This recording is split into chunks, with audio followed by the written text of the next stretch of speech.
And the technicals look like they're working today. Hopefully, that's knock always on a good wood. sign. Let's hope this continues. Always a good sign. We like when things are working. We hope that things stay working. Yes. Yeah. Absolutely. What happened? Did your computer just like totally shut down? Like, I actually didn't get the full scoop on what happened. No, man. So everything that I've heard is that this program that we're currently streaming off of works better on PCs. And we're running off of a Mac right now. So I was trying to use Boot Camp to upload Windows onto the Mac to be able to use the current Mac system with Windows and then stream with it. But there were issues there. Mojave, this current version of Mojave doesn't run on Boot Camp, so I needed to get High Sierra back onto the computer, and in order to do that, I needed to target machine a ghost computer and copy the hard drives over and then do it back to another. It was a whole thing, man. It was a whole all types of technical things that are beyond my brain capacity. And then I learned that the video card that we have does not support hardware acceleration, so that's a whole nother thing. But so we weren't accelerated. It's a whole thing. Yeah.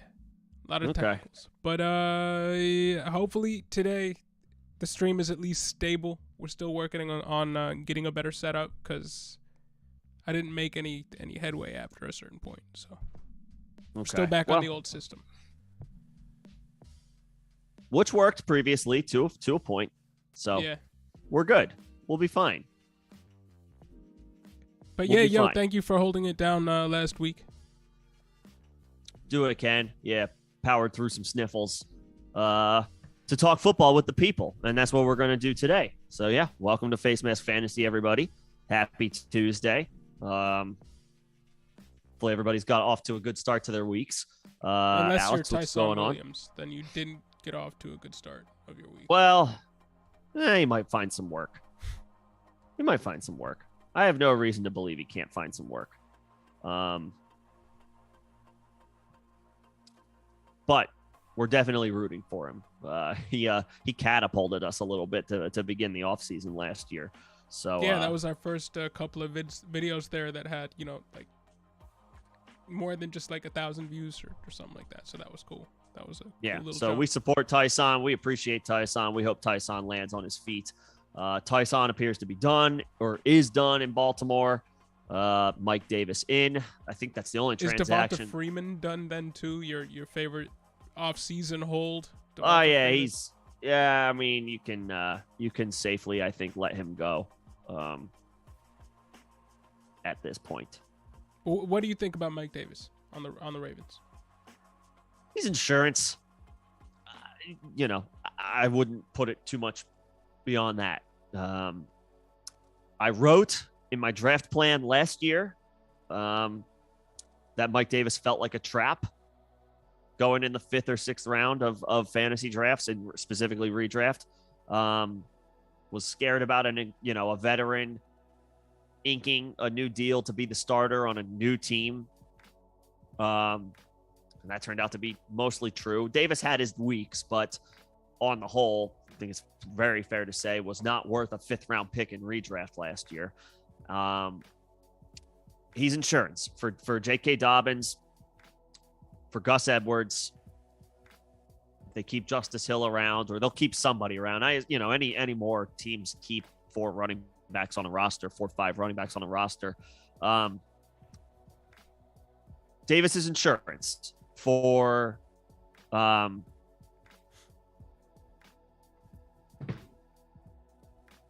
in the event that Dobbins or Edwards suffers any type of setback. These are two major injuries that we're talking about. This is not a knee sprain or something like that. They were both torn ACLs. And, both torn ACLs. Yeah, I mean, the only thing I can point to is that Mark Ingram had a slight career resurgence in 2019 at age 30, coming to the Ravens as a free agent. Yeah.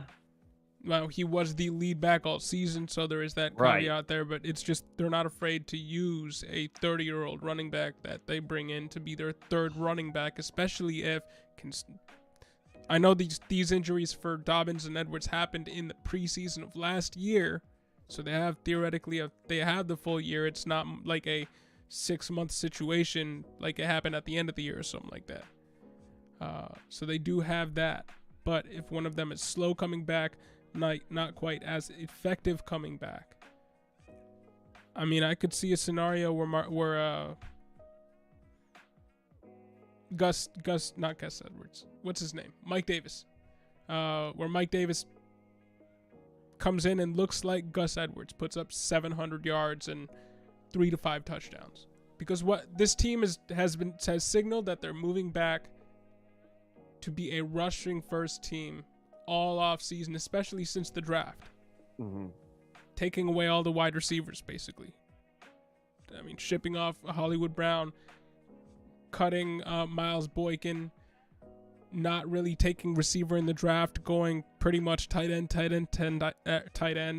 Then so, yeah, defense and a couple tight ends on offense. Yeah, so I mean, I think Mike Davis might be a pretty good investment. Mike Davis can catch passes. Mike Davis, when he was good for Carolina, after McCaffrey went down, it was because in those first 3, 4, 5 games, he was catching like 6 passes a game. Mm-hmm. So, I mean, the thing I like Mike Davis. What's his ADP right now? Probably in the 200s without looking at it, and I can look that up. I guess the only thing to the point about Mike Davis catching passes is it's well known and well documented. I could pull up the stats if we want. Baltimore is one of the teams in the NFL that throws the ball to the running backs the fewest. That's just their scheme. Greg Roman is still the offensive coordinator. That has not changed.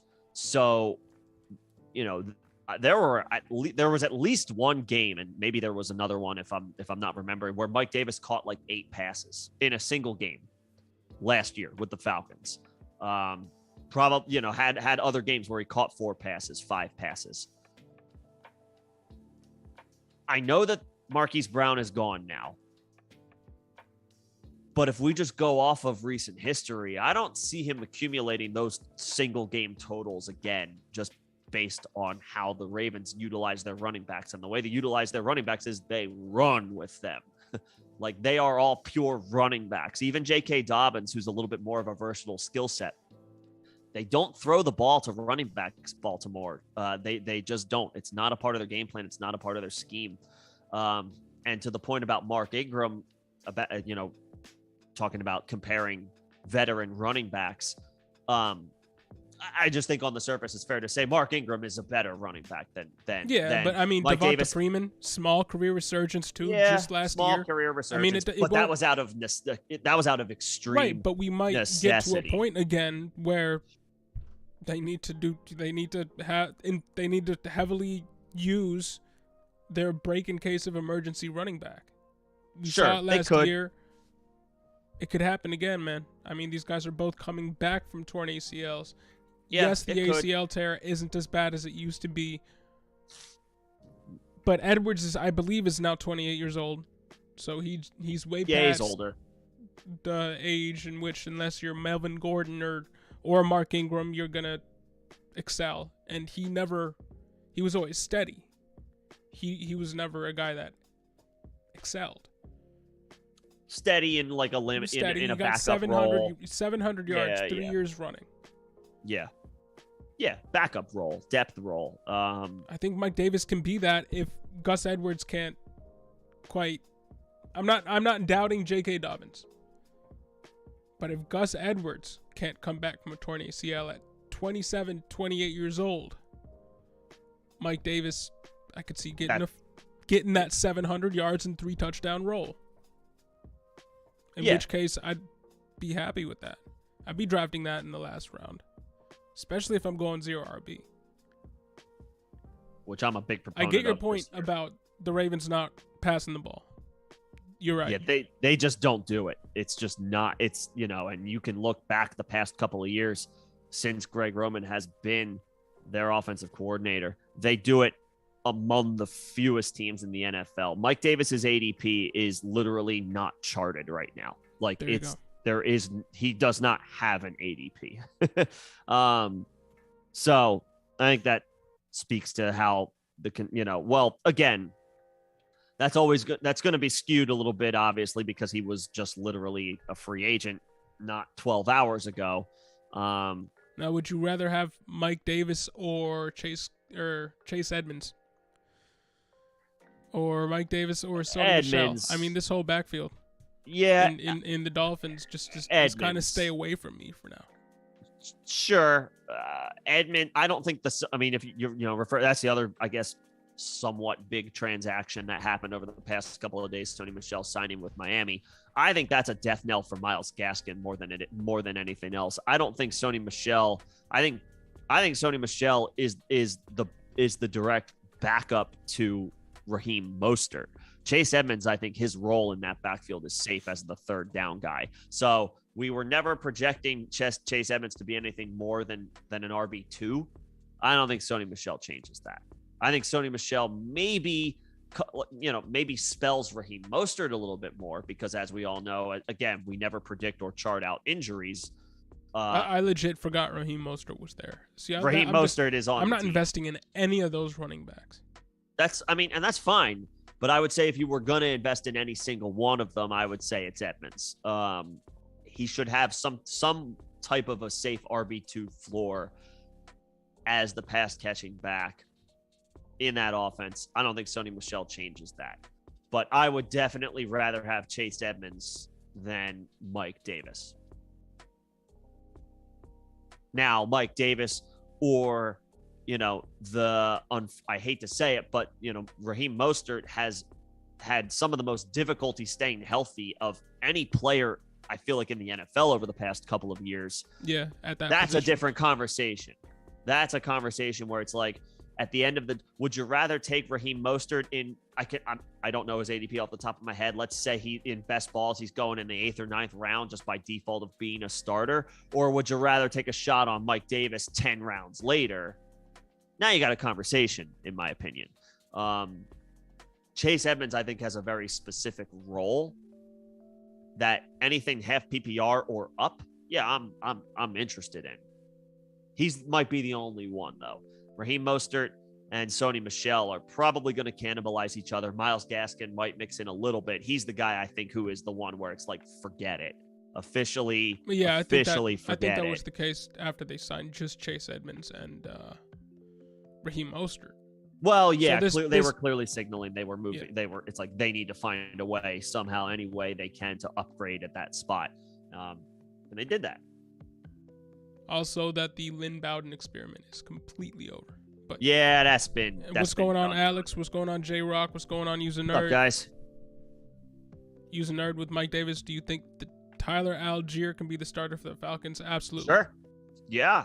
Well, I mean, who else at this point? Like, was Sony Michel the last free agent running back domino to fall? Like, that would have been the only landing spot that would have potentially prevented this from happening. Cordell Patterson, he's not a bell cow running back. You're not giving him 300 carries out of the backfield. You might give him 150 and then mix in, 50 catches in his, hybrid gadgety type of role. Wide back, if you want to call, if you want to refer to it like as that, because that's kind of how he was utilized. That's it, though. You're not giving him more. David Johnson's still out there. Yeah, okay. So Algier could beat him out. Yeah. Carlos Hyde, Darrell Williams. Okay. Latavius Murray.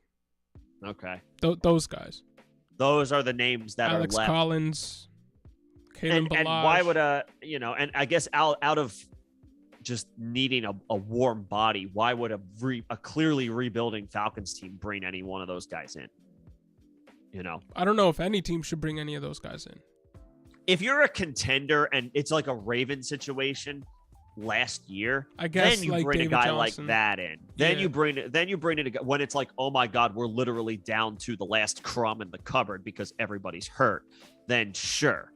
But when you're the Falcons,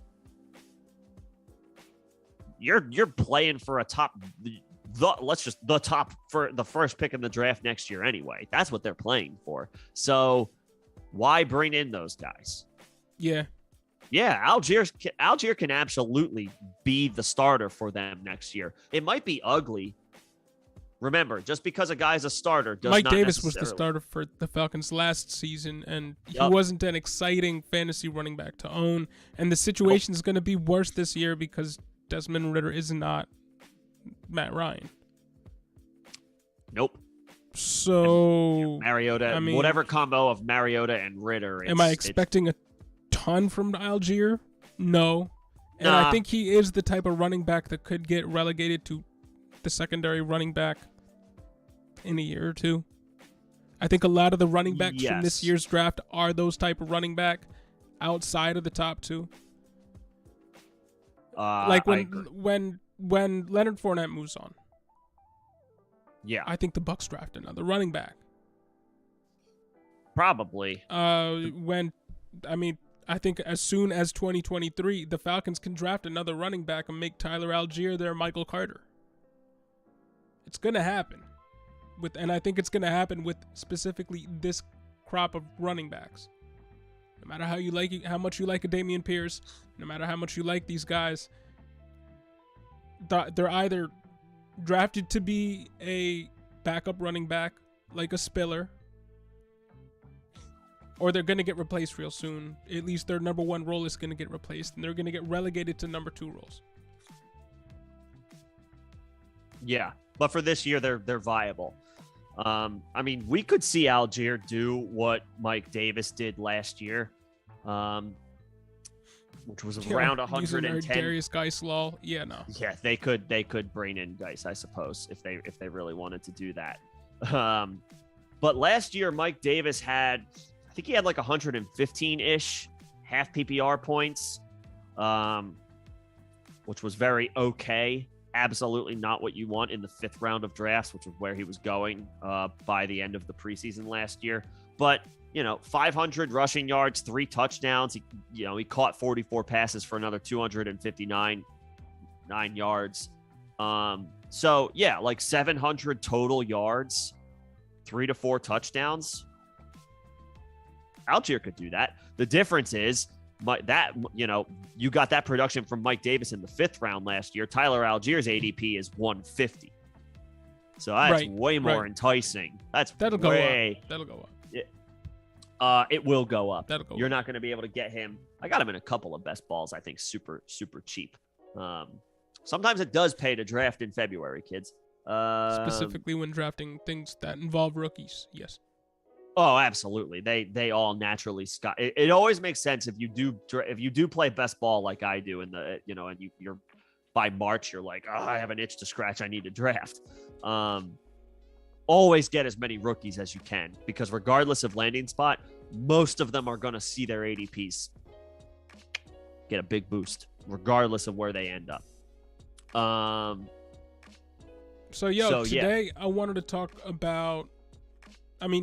The draft just happened, obviously. Duh.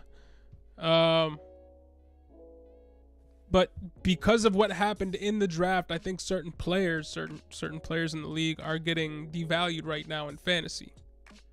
The first person I think of is Chase Claypool, the guy that you bought for the 108 before the draft. I did.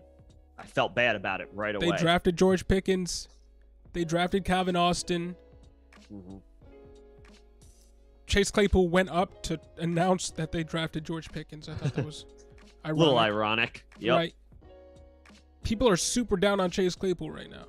There are reports pretty much everywhere saying that he's going to be phased out of the offense and he's going to be on a different team as soon as next year, 2 years from now. He doesn't fit the Steeler culture, all that good stuff. I think you should buy Chase Claypool right now.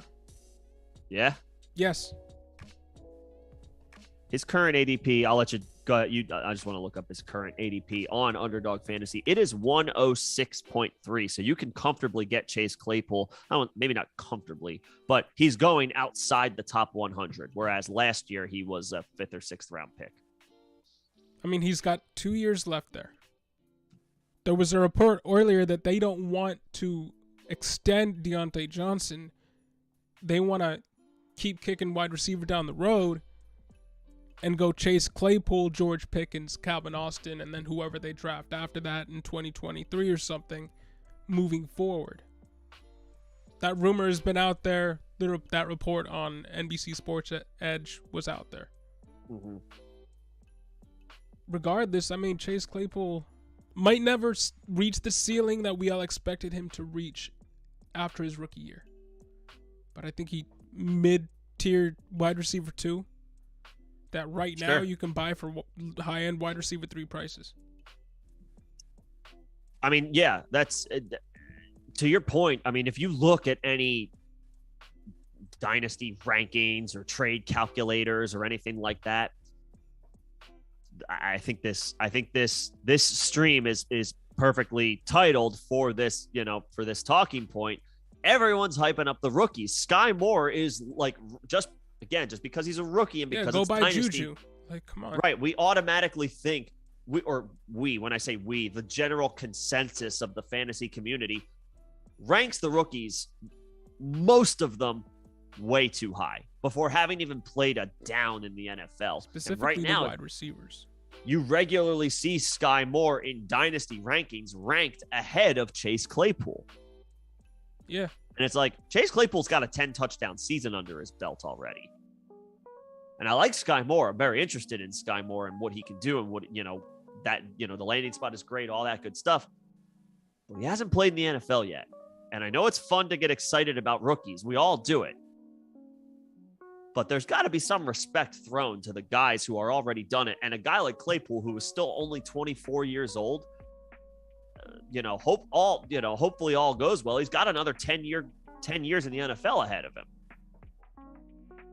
So, yeah, I think that's a good investment. Not to mention, I don't care who's back there next year. It'll be a quarterback upgrade from what he had in 2021. So, yeah, I think that's a good one. Do you have anybody that comes to mind that's like that for you? I do. Really quick, just to use a nerd had another question. Can Bijan Robinson be the starter for the Falcons next year? I'll just go ahead and say no. Because the Falcons, if nothing ever goes to plan in the NFL, but when you look at the Falcons roster, I have a hard time believing they're not picking in the top 5 next year. And I think they're motivated to pick in the top 5. And do they have a second round pick? They don't have an additional first. Right, but do they have a second round pick? And that would be in the top 5 of second round picks. I think they do. They haven't made any trades recently to trade picks away. Breece Hall went in the second round, bro. I think Bijan Robinson might go in the first next year. I mean, he's got the talent to, but right now I cannot say that he will. I mean, this was a first round where only one quarterback was drafted, and by all accounts, this was a weak draft for most positions. Yet Breece Hall didn't get picked until the second round. There's going to be a lot of running backs in that class. There's going to be a lot of, and Bijan's going to be the first one, but there's going to be a lot of running backs in that class. The class is deep. They do have a second round pick. 3 to 4 quarterbacks drafted in next year's draft. Yeah. The Falcons should be one of them. But in the second round, I think they're going to have a good shot at Bijan. And they could trade up. Sure, they could trade up. Because he might be available in the late first. Because I don't know if even a running back the caliber of Bijan goes super high necessarily goes in the first round anymore. I think it's changed. This year, we did see that like a shift. Yo, in mindset. Slim, happy birthday! Oh, it's happy his birthday today, man. If I had something to cheers you with, I would cheers you right now. Oh, it's your 30th too. Oh, Slim, live it up, man. Enjoy. Hopefully, is that a destination for the like birthday festivities? Either way, enjoy. Cheers. Yeah, man. Respect. Happy 30th. Yeah, man. Do it up. Little twisted Tuesday. Never hurt anybody. And thanks for joining on your day. Absolutely. We appreciate that. We just to close my thought on Bijan, we did see a shift in mindset this year where the NFL did not select a running back in the first round. In a weak draft, too. Like it in a weak draft. That point matters. Yeah. I feel like Bijan. He would be the guy. Bijan's that type of prospect to go in the first round. Yeah. But where was Jonathan Taylor taken? Second round, high second round. Maybe he goes there. Maybe he falls to that spot. I am of the belief today, and it's only May. A lot can happen between now and the 2023 draft, but today, I feel like Bijan's the type of prospect to go in the first round. I think a team will not be able to contain themselves because the Falcons are not the only team that next year will be looking for a running back. And who knows, man? Tyler Algier might be the truth. He might come in and be awesome. That possibility is out there, and maybe then at that point they don't need a running back until the third round or something like that. It's just another compliment to him. So that possibility is out there. But Bijan's going to be great. That's what everybody is trying to get 23 first for, is a shot at Bijan, and then 2 QB, a shot at Stroud or Young and or Bijan. Or Bijan. Right. Bijan will, even with the expected, quarterbacks next year, Bijan will, I think he'll be a top, I was going to say a top 102, 5. 103. A top 5 pick in rookie drafts, yeah. People are going to have their favorite quarterback. And then Bijan's in the conversation. Yeah. He just is. And then probably an easy 101 and one quarterback. Yes. Probably. But we'll see. So I would say today, the Falcons will actually not be in a position to get him. Today. Barring an injury. Yes. But things could change. Yeah, but things could change. So hopefully that helps. Did you have any other players in mind, though, that fit that criteria? Of post draft, of the Chase Claypool type that we were talking about. There's a couple. I got a couple, and they both play in New Jersey, for the New York teams, the Giants and the Jets. I got to double check, but is one of them Kadarius? No, one of them is not Kadarius. Although, because I don't think Kadarius. I think Kadarius is currently being viewed as, I think in fantasy circles, as the Giants wide receiver one. I was thinking more along the lines of Kenny Golladay. But they just drafted Wandale, so that's why he was on my list, because people might be thinking, you have Kadarius. Yeah, he is on my list. So obviously, this is a huge shot in the dark, but I mean, Kenny Golladay might be done, but he's got an ADP of about 125. He's like the wide receiver 57 off the board. He's nearly, not totally, but he's nearly being drafted as a wide receiver 6. And, he didn't do a whole lot last year or the year before to make us feel like he's anything more than that. But we've seen him be a wide receiver 2 or better before multiple years in a row. If we are to believe that the Giants will be better last year on offense because there's nowhere to go but up. Better next year. Better this. What did I say? You said better last year. Yeah. Better this year. Excuse me. It's all right. I slip up all the time more than you, bro. Yeah, I'm on an antihistamine. My brain's all fuzzy. No excuses, though. Power through. If we are to believe that the Giants will be better this year because there's nowhere to go but up, Kenny Galladay's worth a shot in the dark because it will in Dynasty. Obviously, you don't want to give up too much for an aging wide receiver who has hamstring issues, but you could maybe quite literally get away with just throwing away a future third-round pick to see if Kenny Galladay's got anything left in the tank. If you're a contender, he is older at this point, but if he's healthy, if he's on the field, he's going to be the X receiver for the Giants. They drafted 3 offensive linemen. It should be a much more innovative offense than anything that Joe Judge was able to slop together for the past 2 years.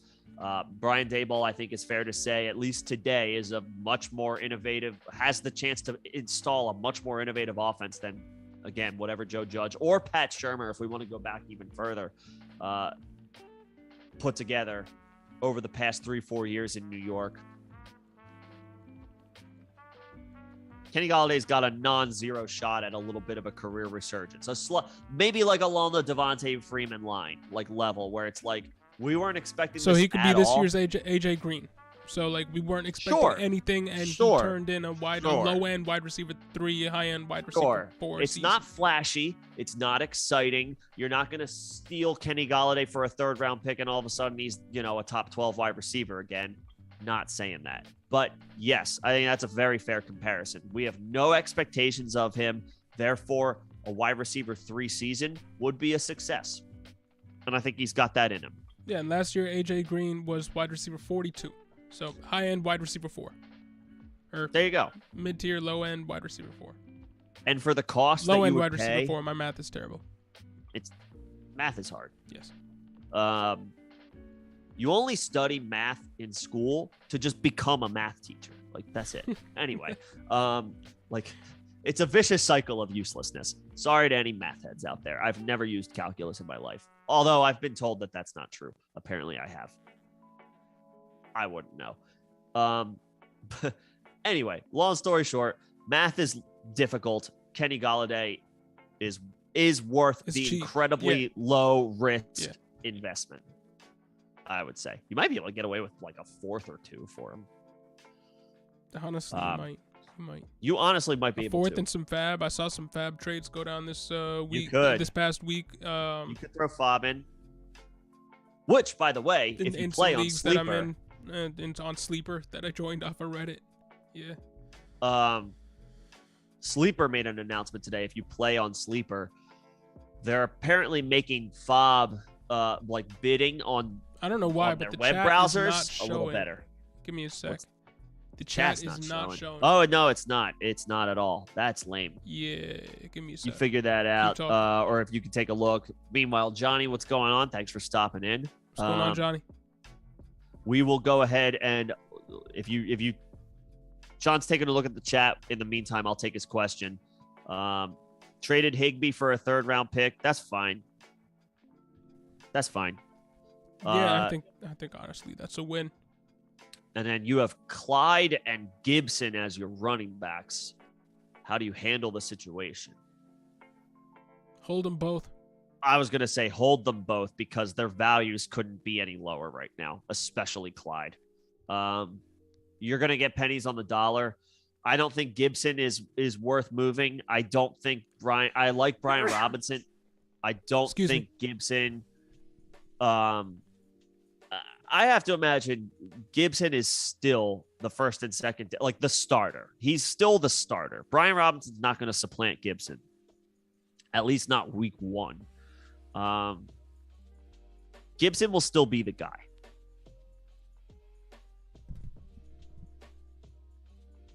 Gibson will still be the guy for Washington. Robinson might spell him a little bit more. There might have been, Robinson might have been an insurance pick for Washington after watching Gibson kind of slug through a lot of injuries last year. But I am of the belief, and I have to imagine a lot of other people are as well. I don't think this is like any type of not going out on a limb here in any way. Antonio Gibson is still the starter. So I would hold, if anybody's trying to lowball you for him because the team drafted Brian Robinson, not to mention retained J.D. McKissick, I'm not. That's bait. I'm not buying that. I'm not buying what they're selling. I'm holding Gibson, and the same goes for Clyde. Look, I'm as down on Clyde as anybody as far as who previously being high on him. But what are you going to get for Clyde at this point? It's not going to be anything good. And while the team did sign Ronald Jones, they didn't draft another running back. So this isn't like a pro Clyde. I'm still very much like meh on Clyde at this point, but there's nobody waiting in the wings to take his job. Like Ronald Jones will mix in. He might see more first and second down work. He might see more goal line work. Clyde is not anything more than an RB3 right now for me. But to that point, you're not going to get anything of value for him. You might as well hold. Just hope and pray he gets his value up after a couple of good games. And then if you want to sell or see what's out there, go for it. But let's wait for the season on Clyde. I'm holding both him and Gibson because I don't want to get pennies on the dollar for either one. Yeah. I mean, look at what happened with Rashad Penny, who came back in from 3 years of injury. Yeah. At 25, 26 years old, had high-end RB2 value for a little bit. High-end RB1 value for a little bit. And you could have sold him for a lot. You could have, yeah. And CEH, I believe, is only 24 years old.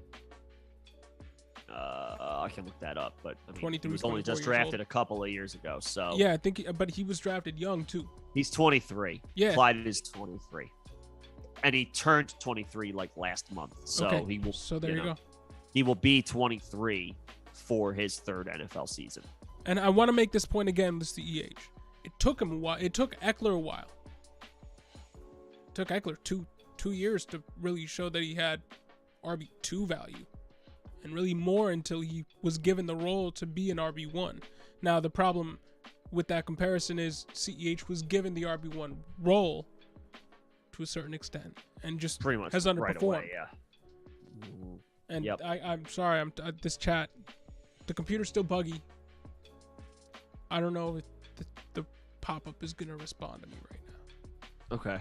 The video is still laggy. I'm sorry, y'all. Actually, let me just see if we can switch to a different window. Okay. But it's still back to the drawing board with this. We apologize. But yo, Slim, there's a guy named Tay Martin, undrafted free agent with San Francisco. Doesn't connect well with Jimmy, but has great chemistry with Lance. If Lance starts, maybe he explodes, especially when Debo gets traded. And Slim, you say it's fine. Okay, fine. Good to know. If it's fine, it's fine. And there's the stupid chat now. It's on top of. It's popping up. Yeah. It's decided to behave. Video. Give me a sec, man. It's all good. Real quick. There are a couple other questions in here. Todd joined. What's going on, Todd? Johnny asked, Corey Davis and I think that's AJ Green. Are they waiver pickups?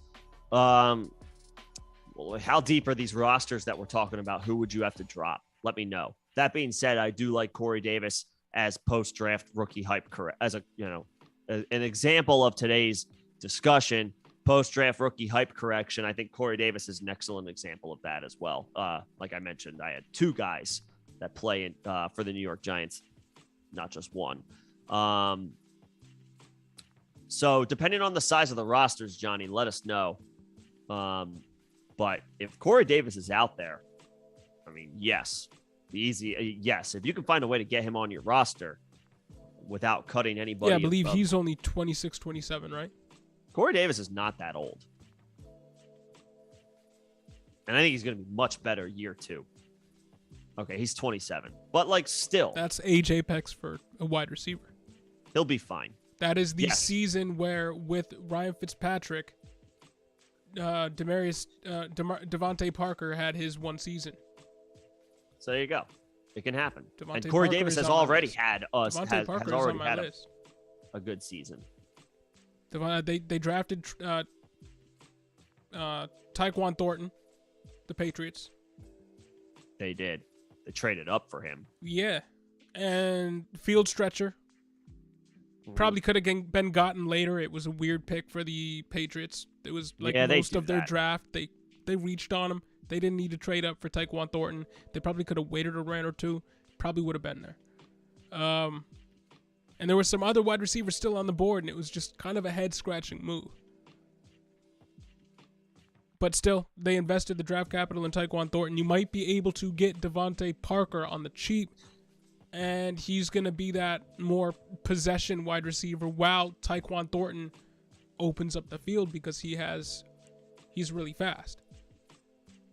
We don't know if he can catch the ball, but he's really fast, so he's going to open the field. They didn't have anybody who could open up the field like theoretically Tyquan Thornton's going to be able to do for the Patriots. So, Mac Jones, I don't know. Mac Jones, Devontae Parker connection. You could probably get Devontae Parker on the cheap. Older, Kadarius Toney was another one of mine. Less appealing. I mentioned him as the possibility when you said played in Jersey, but Kadarius Toney is mine because yes, Kenny Galladay is even more of a value right now. Well, he's you more might of be a able dart to get throw, him more of a free. value. Yeah, but dart throw. Yes. The worry with Kadarius Toney right now is that Wan'Dale Robinson was drafted to play basically the same role that Kadarius Toney plays. I heard a lot of that in the days right after the draft. So if anybody's down on Kadarius Toney, he was a first-round pick last year, and I know for a fact that the people in that organization right now liked Kadarius Toney then. The Bills liked Kadarius Toney. Kadarius Toney was linked to the Bills multiple ways last year. He just went way too high for them to have a shot at him. Yeah, it was considered at the time a reach by the Giants. But yeah, I mean, I think this might be a buying opportunity for Kadarius Toney. Because they drafted Wan'Dale, Right. Kadarius didn't have a great rookie season. There was already rumblings in the offseason. Yep. He was doing weird stuff. So, yeah. Right. Trade rumors already emerged, even though that's not going to happen. Yeah. I could see it. But Tay Really Martin, quick. I have never heard of. So I'm going to have to do some research on Tay Martin. Anybody with San Francisco, intriguing. But your boy JaMychal Hasty is there, so he's probably going to get that RB1. He's getting the axe. Yeah. It was fun to RB1 hold job. the fort Let's down go. on that. Fun to hold the fort down on his fan club while it lasted. Really quick, What's going on, Todd Todd? is asking if he should trade Clyde for 3 2023 first-round picks. Do you have that offer available to you right now? Yes, do that now. I mean, yeah, Todd, that's an easy yes. Yes. I can't. I would be blown away if somebody Yeah, you don't got to ask us, bro. Do it. offered that for Clyde. I'm asking, take is that 2. like a legitimate? Is that and Somebody I'm not. offered me 2. I think that was a clear win. We don't talk about Somebody wins offered and me- losses with trades too much, but that's a clear win if it's 2. You're getting 3. Somebody offered me 1. I think I would say yes. And is this Superflex? Because that makes it even more valuable for you to get those picks. Even if it was 1 2023 first, I think I would say yes. If you're getting a first out of the deal with Clyde, it's a win. Does somebody? There must be like a Chiefs fan who went to LSU in your league. Like that's my only. Todd, if you can do that, is he trading up for Tyrion Davis Price too? Yeah, there you go. Johnny, drop Berrios, KJ Osborne, Curtis Van Jefferson. Definitely not Van Jefferson. Definitely not Curtis Samuel, if that's who you're talking about. Barrios. Definitely not. I don't know. Todd if you said drop yes. Berrios. Yeah, Todd, smash, accept. I don't know if you Smash drop accept. Berrios or I think I you would drop KJ Berrios. Osborne. We differ on this. We differ on this. I would drop Barrios. They drafted Garrett Wilson. They have Elijah Moore. They still have Corey Davis. They paid him money. Who, Barrios? Yeah. Would they give him like a 2-year deal? I'm just following the paper trail. Yeah, but like. And the Vikings drafted another 5th round wide receiver So, who'd they bring in? They have a good hit rate with fifth round wide receivers. In the past, they went with Jordan Naylor. Okay. I think that's his name. Jordan or Justin Naylor. I think it's Jordan Naylor. Berrios' new deal includes 7. I'm just reading this off of a Google search, so this might not be totally correct. It's the Athletic, so it's legit. $7 million in guaranteed money, most of which is tied up in his signing bonus for the 2022 season. Only 5. Here's the kicker, though. Oh, this is for 2023. Only $500,000 of Berrios' $5.5 million base salary next year is guaranteed. So that looks like an easy cut, but next year for the Jets, not for us. Yeah, Berrios got himself a nice little payday this year. Will be 27 years old in October, for whatever that's worth. He's gonna probably run, though, as the wide receiver 4. He's going to be the slot receiver in an offense, and I'll take for a quarterback that will probably be needing a slot receiver a lot, and I'll take that. Well, won't that be Elijah Moore? Davis and Wilson are your guys on the outside. Yeah, but I guess you're right. Yeah. Berrios is going to run as the wide receiver 4. Who's the Vikings wide receiver 3? I feel Jordan like Naylor. I think new organization bringing in a guy that they drafted. They're going to try to push Jordan Naylor on the outside. Let's take a gander at the Vikings depth chart, which obviously I have to. Okay, yes, I agree. I guess you want to go KJ Osborne over or Olabisi Johnson, but it's not a slam dunk. Go one way or the other. I will stand on that hill. So today, in May, so obviously take this with a grain of salt. KJ Osborne is listed as a starter in 3 receiver sets for the Minnesota Vikings. Okay. I would say for me, Berrios is the drop. I think Osborne has a clearer path. Is Jordan Naylor on that list? He is. He is listed behind KJ Osborne, actually, like literally second. It's not like he's 4th. That's Tristan Jackson. But Justin Jefferson, Adam Thielen, duh. But then it's KJ Osborne. And then the second string for each in order is Amir Smith-Marset, Olabisi Johnson, and then Jalen Naylor.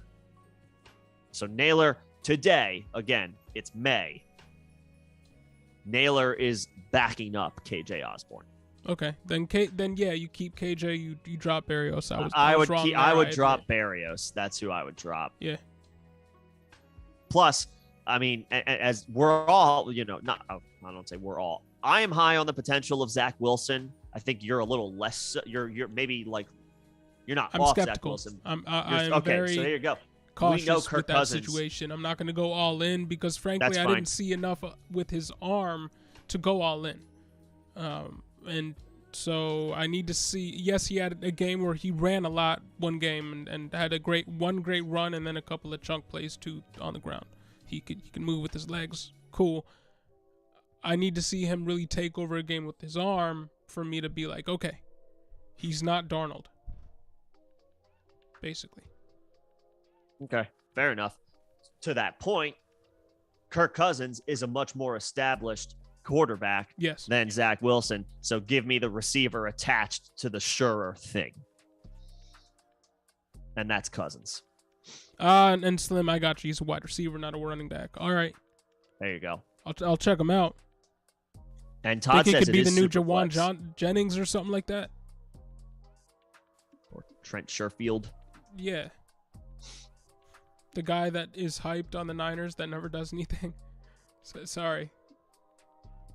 We'll check him out though. We'll check him out. We'll do a who is video on him or something like that.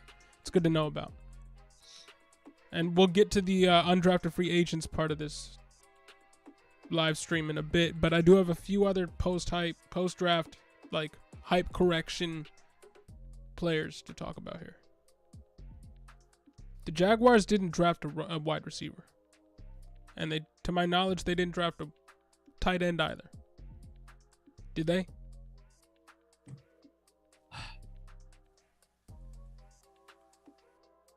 I have to double check. Let me look. Look at the draft. But Christian Kirk, first he's being paid top 10 money. Well, they brought in Evan Ingram, but that was it. Okay. Even more Sorry. so. Yeah. It's basically Christian Kirk and 32-year-old, 33-year-old Marvin Jones. And then Zay Jones, I think, is there now, too. He is. They paid Zay Jones a weird amount of money, too. But Jag's gonna jag. Christian Kirk getting paid top 10 money at the position. They didn't draft anybody at either position that could be catching passes. The only thing they went and did was brought in Snoop Connor, who we'll talk about later, one of your favorite undrafted free agent guys. Snoop Connor.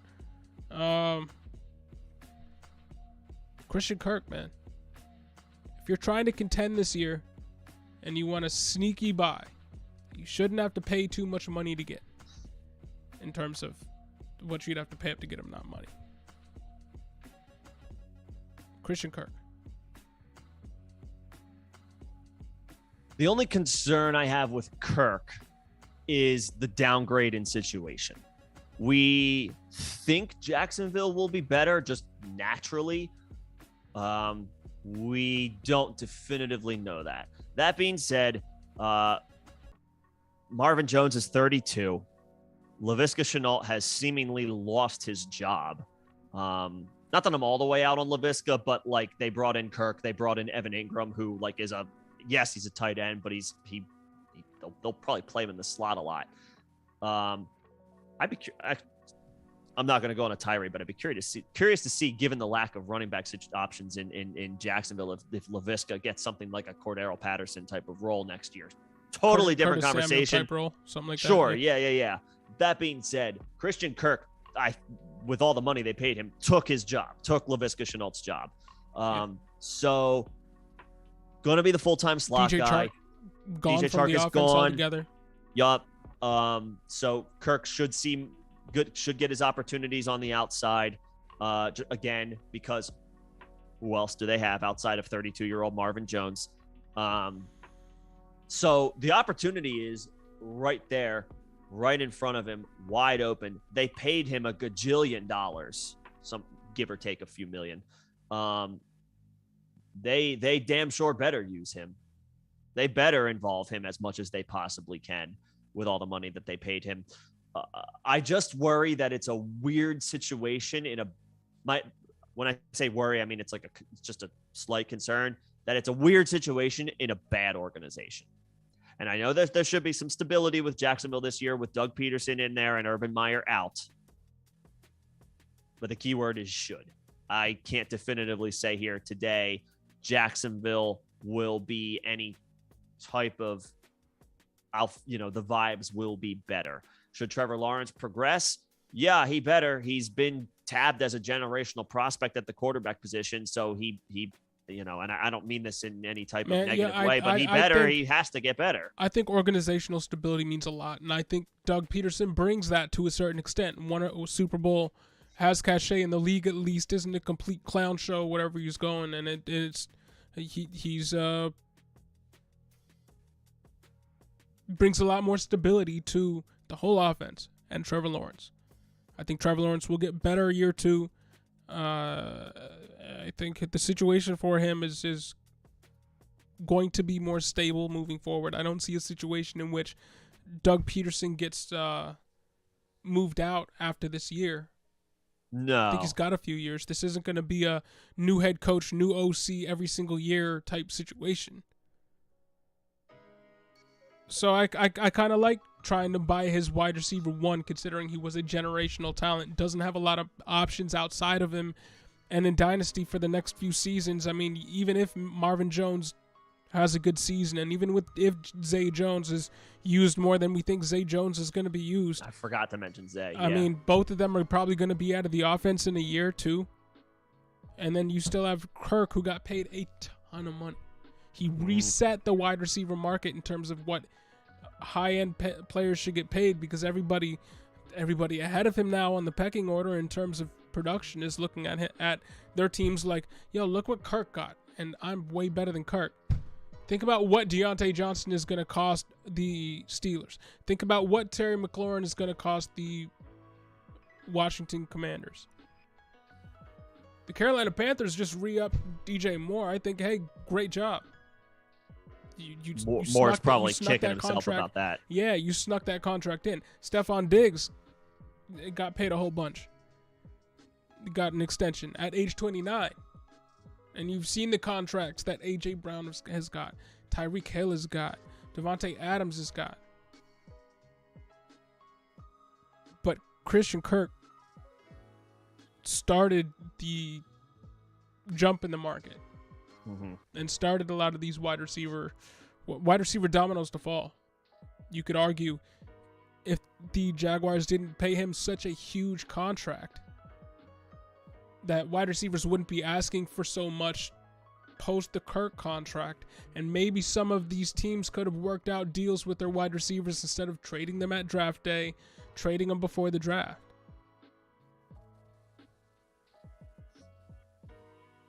But the last guy I have on my list is Allen Lazard.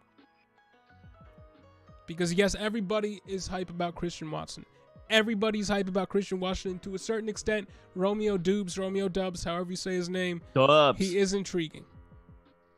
But Allen Lazard is still there. He's the one that has rapport with this quarterback. He's in his age 27 season, age apex season.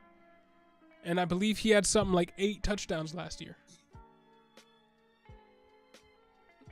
I mean, did he? I think he had a very good touchdown number. I'm pretty sure it was 8 touchdowns. Yeah, he did. He did. On just 40 catches. Hyper efficient. Yeah. Only 26. Will be 27 in December, so the end of the season. But right. I mean, Devontae Adams gone. Marquez Valdez-Scantling gone. Could the Packers bring in a veteran, a Jarvis Landry? Sure. They haven't been linked to him, but that doesn't necessarily mean anything.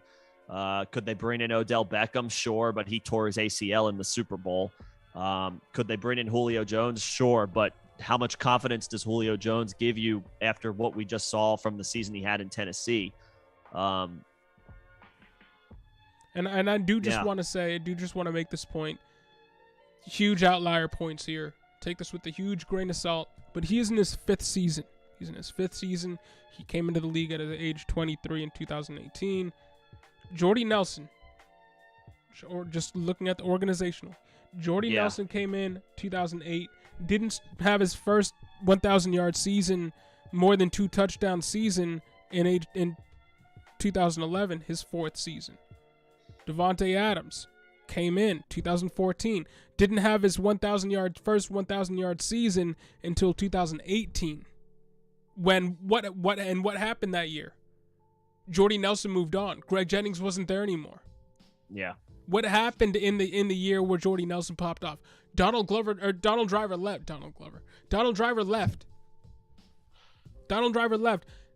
You got to follow the. I don't know the look back at history. Look back at history. Breadcrumb trail or whatever it's called, and to see what's happening right now with Allen Lazard. Yeah. The big fish in Devontae Adams gone. Was shipped away. Yes, they brought in a wide receiver that they're probably going to have to coach up because he's a raw prospect, all physical attributes. Now those physical attributes are elite, and if they can fine tune them to the point where he can run good routes and all that, he can be elite in the NFL. But he's not coming into the NFL elite. That's not Christian Watson. I do not think that is Christian Watson. Looking at his profile, nothing to demean him. I think he can be great, but he's not polished. So if you're looking at past history, Allen Lazard fits the mold of the type of wide receiver that in their 4th, 5th season steps into that wide receiver 1 role for the Packers, specifically for Aaron Rodgers, and becomes the wide receiver 1 for the next 2-3 years before they are shipped off. And then it's Christian Watson time. Right. It might be a couple of years for Watson. Yeah, I mean, somebody needs to step up. It might as well be the veteran incumbent. Greg Jennings, it took him 3 years. So he had a success a little bit earlier. But that's the first time I really thought of that point with respect to Allen Lazard, and I'm rolling with it. There you go. No, it's a good gamble. I mean, he's probably gonna. I can only imagine though, like if it's dynasty, if you're trying to acquire him, there's probably a lot of people with a similar mindset right now. Like, well, who else is in Green Bay? So I don't know what the cost would be for him. You're not gonna get. He's cheaper than a Christian Kirk. He's cheaper than Kadarius Toney. He's cheaper than Chase Claypool. He's not as cheap as Kenny Golladay. No, but I you're think not Allen going to pull Lazard, a fast one on anybody. But also, he's not. But he's not somebody to command a ridiculous asking price to begin with. Just saying that his situation is like whoever currently has Lazard rostered is probably somewhat excited about him if they've been paying any type of attention.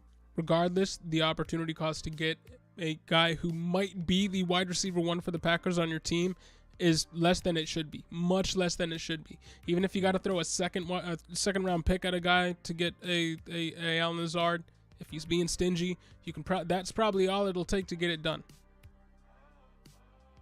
Oh, I'm not going higher than that, but yeah. But I mean, for a guy who could be, and judging off of history, should be, because he's the only guy they kept around. They didn't keep around Equanimeous St. Brown. Nope. He could be He's listed as the wide receiver one now, there right? You go. He could be the next wide receiver one for the Packers for the next few seasons. He is. He's right. It's him. Actually, wow. How about this? Christian Watson is listed as a starter for the Packers, along with Lazard and Sammy Watkins. So Christian Watson, by all accounts, is already ahead of the likes of Randall Cobb and Amari Rodgers. That being said, Watson is going to demand a much higher asking price and does not fit the mold or criteria of what we're talking about today. I think Allen Lazard does. I mean, hell, Sammy Watkins might also fit this mold. Watkins, for week one. Yeah, where he go 10 catches, and then sell him yards, for Allen Lazard touchdowns. Plus, and then there you go. That's the move. Get Sammy Watkins week one, and then trade him after week one for Allen Lazard plus, and roll off into the sunset. Just boom. Maybe the Lizard King can stay a little bit more healthy this year. What about the Lazard King? Lazard. Got him. Boom. We have the Lizard King and the Lazard King in Green Bay. If you end up with both of them on your team, you need to find a way to make that your fantasy team name. Yeah. Lazard, King, and you could probably get them in the 14th, 15th round. So if you go late round wide receiver, or if you go running back heavy in the first few rounds, then you could have a good shot at them. Yeah. But that's all I had for the post-draft hype correction players. Mm-hmm. I guess I didn't talk about any running backs or any tight ends. Well, Irv Smith because would be a guy for me.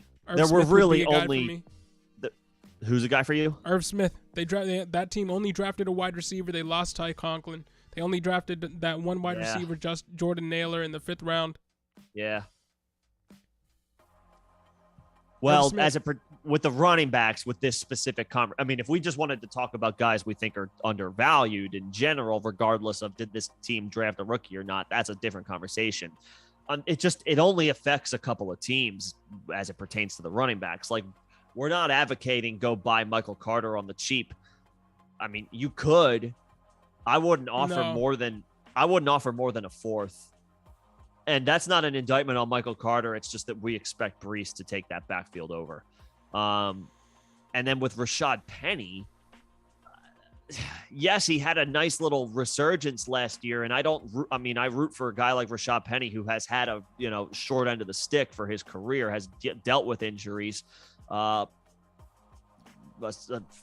most of his career, and again has not lived up to expectations because of things out of his control. But I'm not really talking about the top two. I'm not really talking about the top two. I think they're no-brainers to kind of leave alone.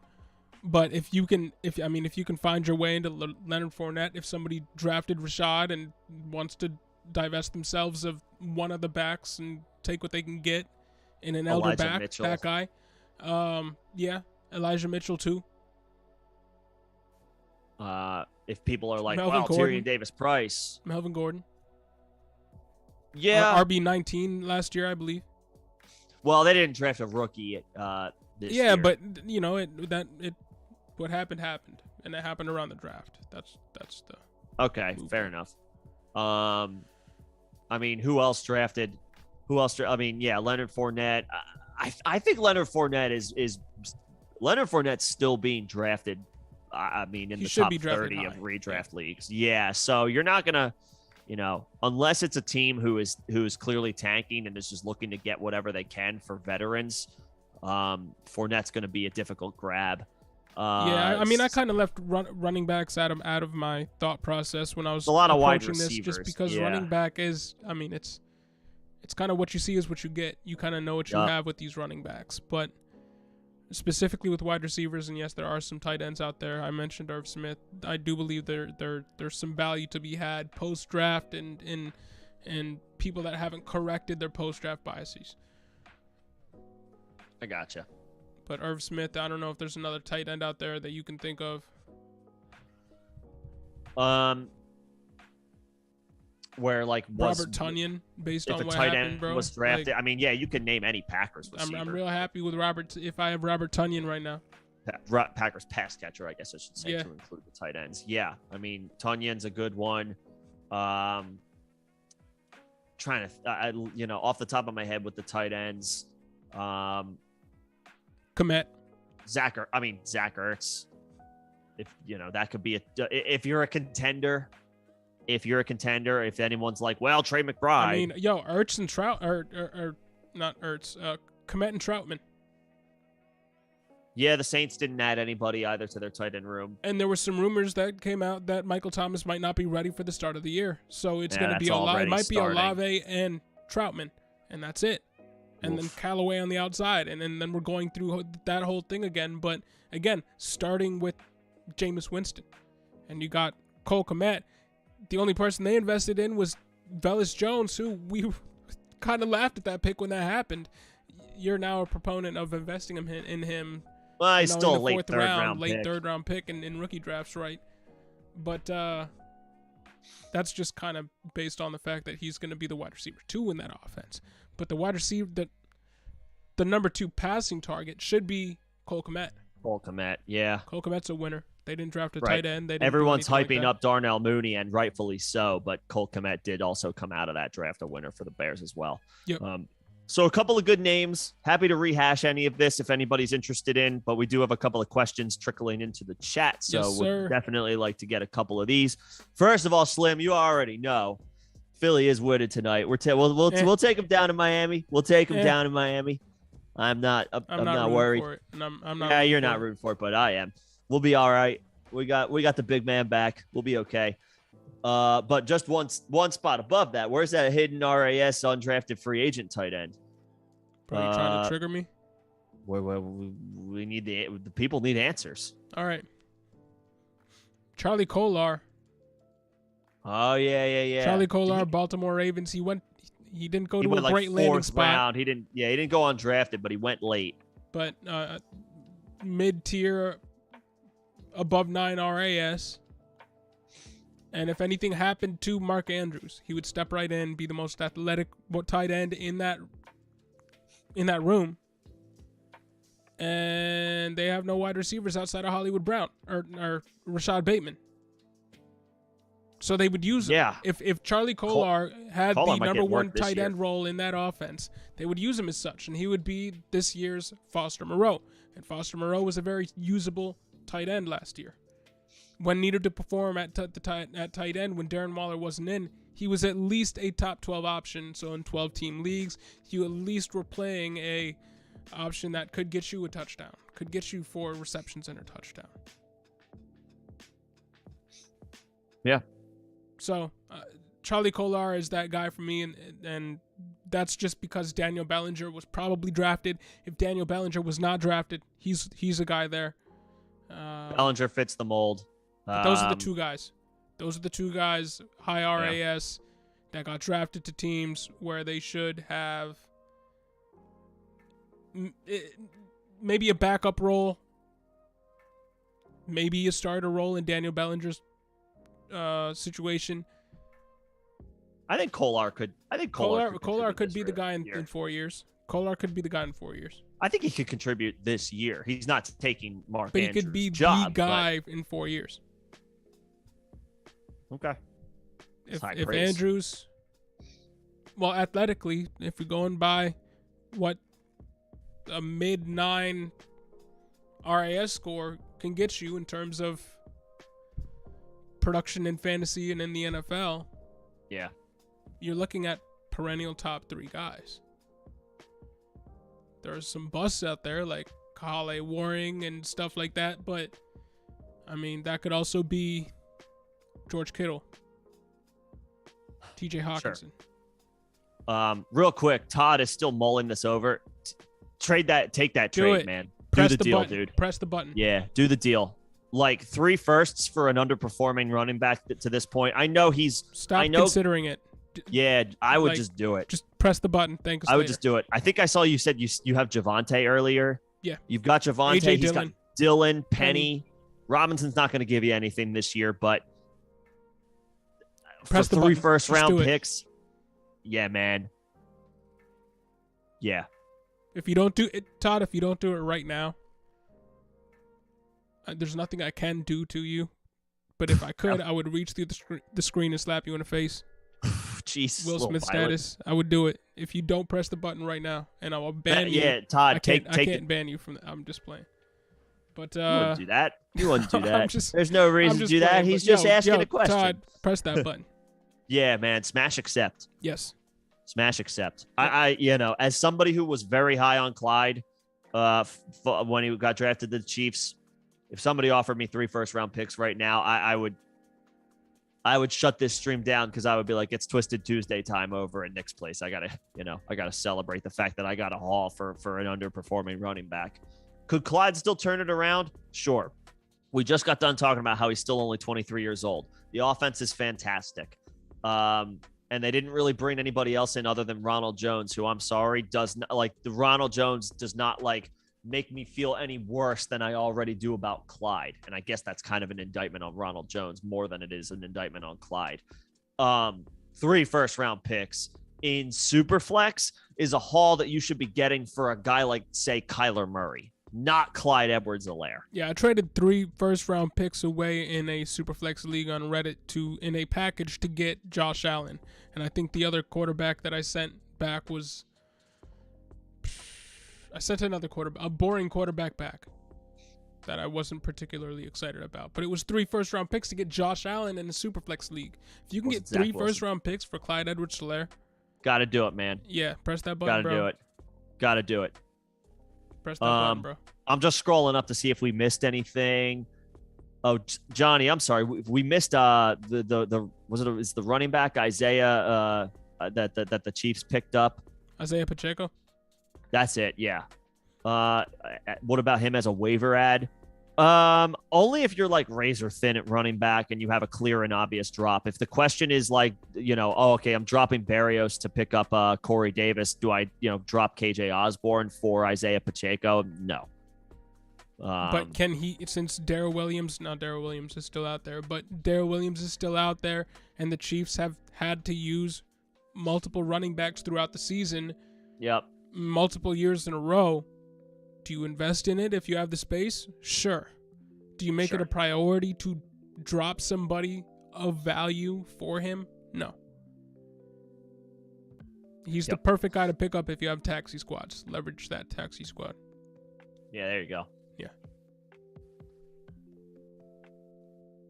So there's that. Sorry, I was like, I had this feeling. I was like, I feel like I missed something up above. So I was happy I scrolled back up. And we missed another one of Johnny's things. What I like doing is trading multiple risky pieces for a better risky piece. So with extra pieces, Kirk, Madison, CEH, Samuel, Barrios, Van Jefferson, Osborne, and Brevin Jordan. Yeah, Brevin. What to consider trading to clear cap space for trade a risky piece for a better risky piece. Madison's not risky. If you could trade Madison to the Cook owner, I would try to do that. Yeah, flip him for. It's not that he's risky; it's that he's boring, and there's only one use for him. If Cook gets hurt, Yeah. That's the only use for Madison. Otherwise, Madison is getting no work. Yeah, when Cook is healthy, he's an afterthought, for better or worse. And for what it's worth, they did just draft Ty Chandler, or pick up Ty Chandler. And there's a chance that Ty Chandler could take Madison's role long term. Yeah. Because they have Kene Nwangwu there, and he's their third running back now. But if they, this is new regime, first running back drafted, could take Madison's job. So I would try to trade Madison now to the Cook owner if I could. And hey, look what Todd McBain got for CEH. Put CEH on that trade block. See what you can get. I'm not saying you're going to get anywhere near what Todd got, because Todd's getting a haul. But you have him on your team. See what you can get. With that team, yes, there are extra pieces, but just see what you can get. You're not relying on CEH to start. See what you can get. You're not going to get much for Samuel.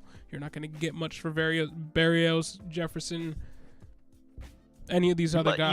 You might get like a little bit more for Van Jefferson, just because he was a little bit more of a full-time player for the Rams than some of these other guys, but like it's not a significant number. I'm holding him if I have him.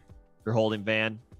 You might as well, just because he is an older young player, if that's, how you want to maybe classify Van Jefferson. He's 25 years old going on 26 already. Yeah, so he is a little older, but that's a great passing offense to be attached to. And we talk 26 is still, like, we call that old relative to, how long Van Jefferson has been in the league. You should probably still have, I would think, another 4 to 5 years of like steady wide receiver 3 upside. And there was no change in this organization in terms of what they do in the front office and all that stuff. No. This is a team that has relied on aging wide receivers for a while. They're not afraid to roll out 2 30-year-old wide receivers. They're not. So if they wait on Van Jefferson, coach him up well, it doesn't matter that he's soon to be 26 already. I'm not quite sure he's in that conversation, though. All I know is he was 25 last I checked. So I'm not worried that he's 25. Mm-hmm. I'm trying to hold him because Allen Robinson is not a long-term wide receiver for the... Actually, he is. He got a long deal. I think he got a 3-year deal. But then, if you got to wait until Van Jefferson's 27... Robert Woods is gone, and Odell Beckham is not re-signed. And Tutu Atwell is terrible. So, Cooper Kupp is 30. I'm not saying Cooper Kupp is going to fall off a cliff by any means. He just had one of the best wide receivers of all time. But Cooper Kupp is 30. Allen Robinson, I believe, is 29, 30. Matt Stafford is 34, but he's signed through 2028. He's got 4 years left in him. 2026. So he's 4 or 5 years. He's gonna be there. Maybe more. What am I saying? I'm holding Van Jefferson, playing man. in their 40s these days. Nah. Van should be fine because he's going to be rock solid. And he's the team's wide receiver 3, and he could, in that offense, even as the team's wide receiver 3, he can be a wide receiver 3 in fantasy as well. Yeah. So see what you can get for Madison. See what you can get for CEH. Yeah. Yeah. Kupp, Kupp's not 30. Just happened to notice the leg. Kupp is 20. He'll be 29 in June, so he's close, but he's not quite 30. Okay. He will be 29 for this season, though. It's not too far off, but my point being, they have not shied away from throwing out aging wide receivers out there. Yeah, and I'm not, maybe Cooper Kupp isn't aging, but Cooper Kupp, it also took Cooper Kupp until he was 25, 26 to pop off in this offense. So maybe I'm higher on Van Jefferson than I should be, but I would be holding Van Jefferson for sure. If you want to, I guess, John, the last thing I would say, the risky piece to me, again, if you don't just drop him outright, is Barrios, because he's now the team's wide receiver 4. But if anyone is allowing that to slip their mind, or if that's fallen under the radar because he still got paid this offseason, I don't know, see if you can get a third for him. Something like that. I don't know if anybody's paying anything for Barrios. I'm just, I mean, maybe if I had see what's out Barrios there. and I was shopping Barrios, nobody in any dynasty leagues that I'm in would be buying my Barrios. No, I know. Well, maybe then attach him to Madison or CEH, sweeten the pot a little bit. And Todd, you got a great set of wide receivers there. Good job. CXK, Iron, what's going on? Odds of Jahan Dotson being the number 1 wide receiver in Washington in 2023. And what's going on, Iron? Probably decent. 50-50, honestly. Yeah, I wouldn't say 100%. Honestly, 60-40, bro. I would say Terry probably wants out. Terry probably wants to Terry wants to get paid. Yeah. At the end of, like, whether it's Washington or somebody else, Terry's going to want to get paid. Well, he also wants to go to a place where he's not going to be wide receiver 30 in fantasy. Like, not that fantasy matters to him, but I'm saying what his production will equate to. He doesn't want to stay in a place that historically is a bad organization, front office wise and just everything wise, and is also a place where they're in quarterback wasteland and can't seem to get quarterback right because Carson Wentz, Sam Howell, that's not a future-proof duo. So if I'm Terry McLaurin, I'm a little bit older. I'm 27 this year. I'm trying to go. Trying to get the bag, but also still be able to go to a place to put up the numbers. Look what happened to Stephon Diggs. Stephon Diggs was stuck in a situation he didn't love. Yeah. Slightly different situation, but didn't love in the Vikings when it took until he was 27, 28 to leave. And look what happened. Wide receiver 1. Terry McLaurin, he's been a wide receiver 1, but he needs to get back to wide receiver 1. He should probably leave Washington somewhere else and go somewhere else. Yeah. I mean, if Washington throws the bag at him, he'll, I think players a lot of teams anymore will throw the bag at him, bro. Yeah. But if Washington pays him the most, again, I'm not in Terry McLaurin's inner circle. I don't know what he's thinking. I don't know what he wants more than anything else. If Washington pays him the most money, and we've seen athletes, it happens plenty. We see athletes leave money on the table to go to better situations, but not all the time. Regardless, Terry will be looking to, if he doesn't get the payday he wants in Washington, then yeah, Dotson was the 16th pick in the draft. He's absolutely got a shot to be the team's wide receiver 1 by next year. Yeah. But I think 50-50 is fair. I wouldn't even go higher than that. Because it depends on, does Terry return? What's the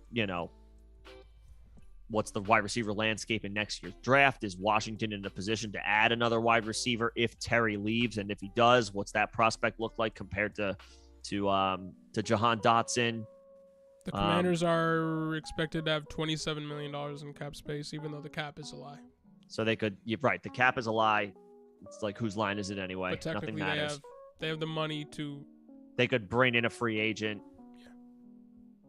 Yeah. If it's not Terry, they could throw the bag at somebody else. But Jahan Dotson, again, 16th pick. He's going to get used. He's going to get plenty of work. Yeah. This year he's going to get plenty of work. Yo, Iron, good job. You got Jelani. Got Jelani good job. Or he will pick him up at the 3-4. No, I think he got him. You just said that he got him. Yep. Oh, okay, cool. There you go, Iron. And yeah, Johnny, I'd be dancing if I got what Todd got too. That's an awesome deal. Even in 1 QB, Todd, run with it. Go with it. And 3-7, if Tolbert is there, I would probably go Tolbert over Haskins, over Kyron Williams. Keontae Ingram going 3-3 is too rich for my blood personally. But yeah, his hype is getting us a little bit out of control. Yeah. But I see it still. But he shouldn't be getting drafted over any of the. He's in a clear tier behind the Algiers, the Zamirs, the Rashads. Yeah. I mean, he's a tier below. He shouldn't be inching towards the second round at this point. No, I mean, the path is there. We can see the path because there's not much between him and the starting role. It would, or maybe not the starting role, but an opportunity. We're just talking about a potential James Conner injury, which we never project, we never chart out, but we can't rule out. I'm not going to rule out a reunion with David Johnson. I'm not going to rule out them being a team that goes out and gets a RB4 that comes in just to vulture the work that we were interested in, or that had us theoretically interested in Keontae Ingram, Benjamin. That was Bino. Vino. He's a nice white. Boom. There you go. I mean, you said it. I'm not gonna. Hey, we're talking about wine here. I don't know what you're talking about. But, yeah. Vino Benjamin. If I get Eno Benjamin on my team, I might have to make my team name Vino Benjamin. I hope he likes wine. Anyway. I would go Tolbert. I would go Tolbert there. The opportunity. I do think Hassan Haskins is intriguing. Oh, yeah, he is. Yeah, he's more intriguing to me than Kyron Williams. I know that Kyron Williams is going to be the pass catching back there for a few years now, theoretically. But I mean, Hassan Haskins has a clear path to the RB1 role because Derrick Henry's 28, 29, going to hit that cliff soon. Now Cam Akers might still be working back from something, but by all accounts, by the beginning of the season, should be healthy. Hopefully he doesn't have anything happen to him with his reconstructed Achilles moving forward, but still a concern. Yeah. Yes, he came back. Yes, he played. Is he explosive? We don't know. Didn't show it in the playoffs. Hopefully he got his explosion back over the offseason. So Kyron Williams, but in event that he doesn't, Kyron Williams is intriguing. But I would rather have Hassan Haskins there. Yeah, Tolbert. In that order, I'd have Tolbert, Haskins, Kyron. I mean, and for what it's worth, they still have Darrell Henderson there. Kyron, it feels like a Xavier Jones type of player this year for me, where it's like there might be a little bit of preseason hype, but ultimately there's just better players ahead of him on the depth chart, like players plural. Yeah. I would go Tolbert. Amari Cooper's gone. Cedric Wilson's gone. They brought in James Washington, but they drafted Tolbert in the 3rd round. So I mean, and Tolbert. Michael Gallup is working his way back from an injury. So Tolbert for sure. That's who I would probably go with. And that's a win that he fell that far to you. I would think so. Tolbert's almost a no-brainer. I would think so. Anywhere in the mid to late 3rd, no-brainer. Yeah. But, I mean, I think we've gotten to the point where we're going to be talking about some of these players that are going to be available for you to pick up post-draft. I mean, your Isaiah Pacheco, we talked about him a little bit. We mentioned Snoop Connor, your boy Snoop Connor, earlier in the stream. He's a favorite of Connor yours. In the 4th. Abram Smith. Isn't that the guy from New Orleans name? Yeah, he's a favorite of yours. I am very high on...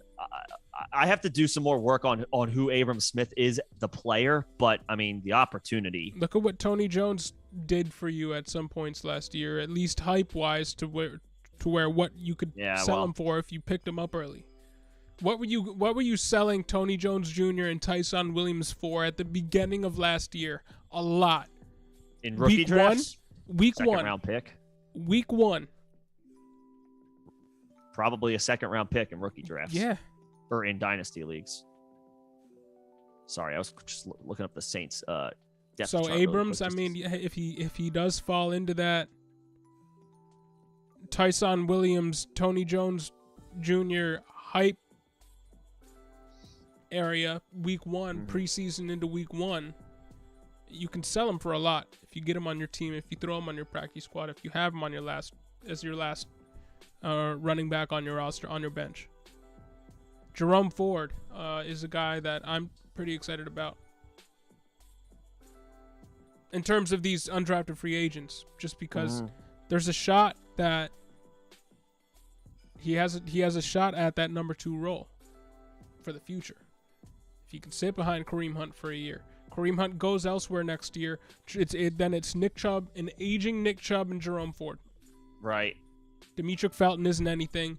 Ernest Johnson, decent. What did they do with Ernest Johnson? Did he's they there. Not? He's extended. He's there.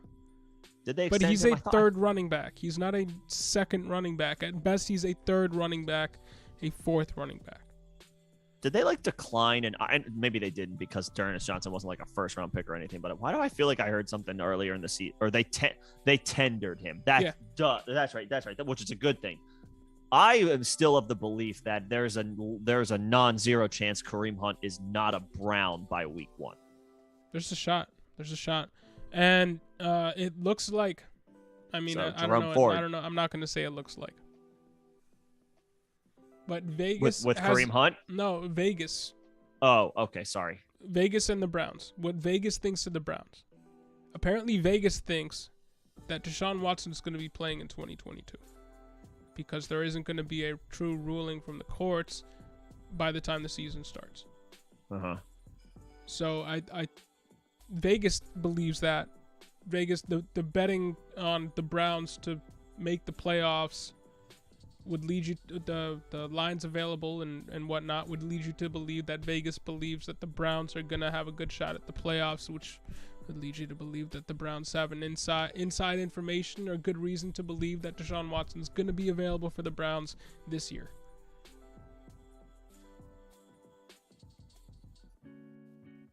Which to me would mean they would have Kareem Hunt. That's fair. They are competing. They're right. They're planning to compete this year. All the best weapons around Deshaun Watson for when they have him, and if Deshaun Watson has to sit out a year, then Kareem Hunt, bye, thanks. Right. Nick Chubb, Jerome Ford, D'Ernest Johnson, Baker Mayfield. Don't worry. So Jerome Ford is one of my guys there that I have listed. You have Snoop Connor. You talked about Abram Smith, Justin Ross. Worth a shot. 6'4", 205 pounds. Yeah. I mean, obviously the only concern with him is the procedure that he had to have. But, I mean, you're talking about a prospect that would have gone much higher in the draft had there not been a red flag injury concern. And obviously that, it's easy to caveat. He was Jackson Smith and Jigba last year, but a couple years ago. Yeah. He led Clemson in receiving yards while playing alongside T. Higgins and Hunter Renfrow early in his college career as a freshman. That's what we were talking about Jackson Smith and Jigba doing in college last season with wide receivers that were drafted in the first round. T. Higgins and Hunter Renfrow weren't first-round wide receivers, but I'm pretty sure if the teams redrafted the draft from their seasons that in which they were drafted, T. Higgins and Hunter Renfrow would be first-round wide receivers. Now, from what teams know, I'll just say they're good wide receivers, but Ross as a freshman, before all the back injuries, was a better prospect than both, and shoo-in better prospect as a freshman than T. Higgins and Hunter Renfrow. And you can now get him for free at the end of the drafts. If nobody drafts him on the Chiefs. Yeah. The Tyreek Hill-less Chiefs. Yeah. Big time upside.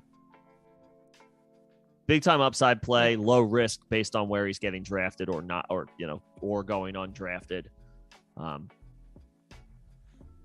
Just got to keep in mind that they're, the floor is zero. The floor is he's out of the league next year. Unfortunately, the floor is he just might not be able to cut it because of the injuries that he has suffered. The ceiling is quite good. Is, dare I say, I mean, if T. Higgins, if he was bodying T. Higgins and Hunter Renfrow as a freshman in college, based on the numbers alone, then the ceiling is wide receiver 1 for Justin Ross. It is. If you look at rankings from a few years ago, 2019, of the draft class in 2022, 2023, and where the wide receivers ranked in those classes back in 2018, 2019 were, Justin Ross was ahead of Jamar Chase. Then you can get him for free. And he went to a great landing spot. So check him out. Kyle Phillips is another one, slot receiver. Yeah, Phillips is a good idea. Yup. Shipped away A.J. Brown. Austin Hooper doesn't scare me, and Robert Woods is coming off of a torn ACL. Julio's gone at 30. Yeah. Yeah. There's not a lot of competition in that room behind Treylon Burks. Yeah. And then Charlie Kolar was my other one that I had listed here. Charlie. We already talked about Charlie Kolar, so not going to go there again unless you guys would like me to. What's going on, Rojo? Hey, man. But yeah, do you have any other undrafted free agent types that you are interested in? Nah, you covered. I mean, that pretty much covers them all. I do like Snoop Connor. We mentioned this a couple of times. Just to quickly mention, the reason I like him is simple. James Robinson suffered a torn Achilles. Was it week 17 or 18? It was one of the last couple of weeks. I believe. Second to last week. So week 17 because I believe Dare Ogunbowale had a game in there. Because I remember I picked up Dare Ogunbowale for maybe it was week 16 because I picked up Dare Ogunbowale for the championship week 17, match. Yeah. Because I didn't have a James Robinson. So Robinson is not going to be available to the Jags this year. His absolute Most best likely. case so his absolute best case scenario is he has a Cam Akers-like recovery. He's over the injury in 5 months. But Cam Akers coming back, and obviously it was an incredible timeline that he came back from. In the couple of games that he played for the Rams, he wasn't very effective, Akers. Now, that's not an indictment on Akers. It's just the fact that you're, an increased timeline, an enhanced, sped up timeline from a severe injury like an Achilles to get back on the field because your team is making a deep playoff run is a little different than what James Robinson is most likely facing in Jacksonville. Cam Akers was a second-round pick of the Rams. James Robinson has been, to this point, a better running back than Cam Akers for his career, but is an undrafted free agent, previous undrafted free agent, dealing with one of the worst, not worst, but one of the worst injuries that you could suffer, regardless of position. So I just don't think he's going to be a factor this year for Jacksonville. And then on top of that, you got ETN, who has himself not yet played a down in the NFL. So Jacksonville could also be one of these landing spots for one of the free agent running backs that are still out there, one of the 30-plus-year-old running backs that are still out there on the market. But I mean, yeah, Snoop Connor gives me Tony Jones vibes, Tyson Williams vibes, where he might get an opportunity early.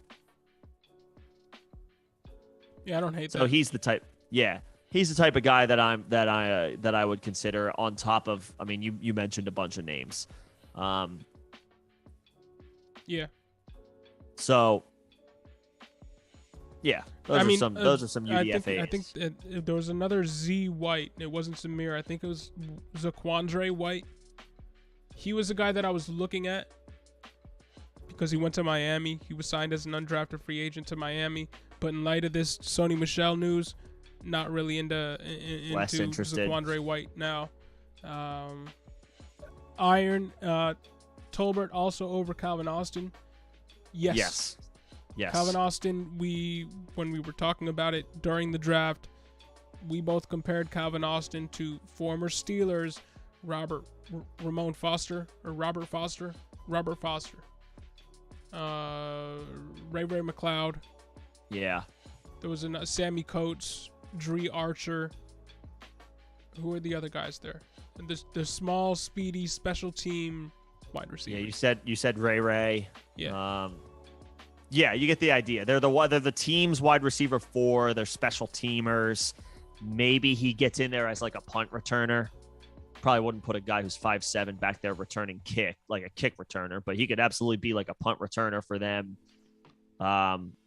He's not in. I don't believe he is in their true wide receiver plans. Maybe he catches 15 to 20 balls this year over the course of the season, which would extrapolate out to about one catch a game. on average. Maybe he catches 8 to 10 even. Like that's, and Tolbert should catch. I think Tolbert is a good bet to catch 50. I was gonna say you could catch 40, maybe 40 to 50, depending on what happens, man. Maybe even more, depending on Gallup and his recovery. Maybe more. Sure, we'll see. Yep. But yeah, I like Tolbert a lot. I like Tolbert a lot. Yep. Ontario Drummond doesn't scare me. No. Nah, it doesn't move the needle. They drafted Tolbert in the 3rd round, so while it's not like the best draft capital, it's still pretty good. Like 3rd round is still, still solid. Yeah. As long as you're inside the top 100, you can make an argument that draft capital is solid enough to where it's like, okay, I'll take a shot on this guy over the guy drafted in the 5th round who might have a little bit more upside maybe. Give me the guy draft. You guys, just a reminder before we, and I think we're getting to the end of here, before we wind down, anybody that gets ultra hyped over the course of this offseason, now that rookies have been drafted, should absolutely be on the block. If one of these, if Sam Darnold gets cut and Matt Corral is getting hyped, put him on the block in Superflex. Put him on the block. Put him on the block. And don't hesitate, because this quarterback class, judging on where these quarterbacks were drafted, yeah, one might pan out, maybe even more than one might pan out. But the NFL is not high on these guys, and that should tell you that there's a chance that this is just a weak class. And next year, the same teams that drafted at quarterback in the 3rd round this year might be drafting at quarterback in the 1st round next year. We've seen that happen. We've seen teams draft in the 1st round and then not hesitate to draft a 1st round quarterback the very next season. Josh Rosen to Kyler Murray. Who was that guy for the Panthers the year, right? Jimmy Clausen to Cam Newton. Wasn't that 1 year apart?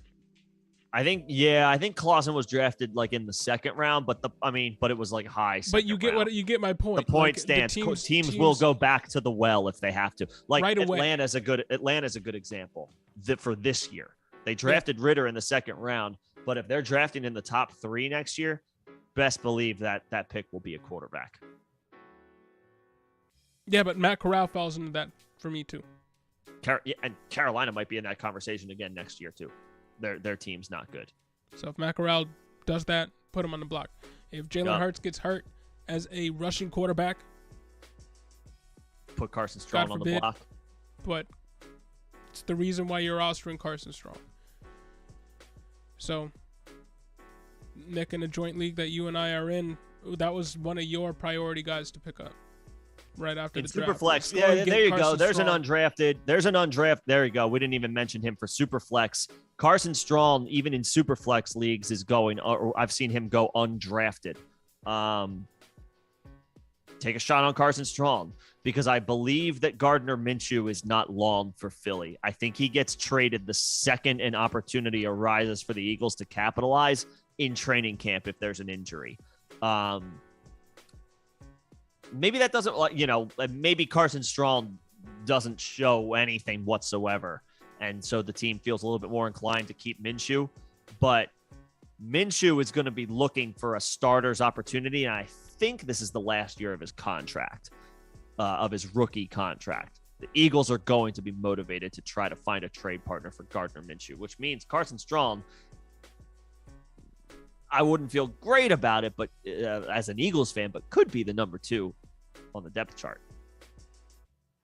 And if he ever gets pushed into more than spot work, cleanup work, garbage time work, then there's a chance that he shows enough to get a shot at the number 1 quarterback role next year. It's not a zero-sum chance. I wouldn't bet on it. It's not a zero-sum chance, though. Yet another reason to just throw him at the end of your roster, especially in Superflex. Not really in 1 QB. At that point, I'd be going running back over quarterback there. But in Superflex, 2 QB, Carson Strong should not be on the wire. He just shouldn't be on the wire. Nah. One quarterback, yes. Super flex, no way. Have him at least, if you have taxi squad, Carson Strong's a good candidate for the taxi squad. I would pick up Snoop Connor in the 4th round. Yeah, I'm just trying to, I'm rehashing my, yeah, I would. I mean, we did a super flex draft. We saw Brian Robinson fall to the 4-1. I've done Reddit leagues where Snoop Connor was taken in the 4th round, and I would be happy if Snoop Connor was taken in the 4th round, and he was available to me, and I took him. You took him in the 4th round, I believe. I took him in the 4th round. I mean, Brian Robinson, we saw go 401 in a super flex league. If Brian Robinson is there, I guess based on draft capital, yeah. I mean, I guess based on draft capital, I would prefer Brian Robinson in that scenario. Dubs for Green Bay, I like. The running back, Beatty. I'm going to call him Batty. I know it's Batty. He's a Batty. I think I might slightly prefer him just because of the landing spot. But Davis. Snoop, and you don't need an upside tight end. You already drafted one in Jelani Woods, so I would not double down with a guy like Bellinger. See, you talking earlier about the team, the Ravens, never using a pass catching running back. Has me worried about Tyler Batty because I think that he could just be Justice Hill for this team for the next 3 years. Okay. So whereas I liked Batty, I'm not really a fan of the landing spot considering he is a passing down back, and we've been over in this stream about how, and it was your point, you made the point, respect that the Ravens don't pass to running backs. They just Tyler don't. Batty, there are a couple of running backs that I would rather have instead of Tyler Batty.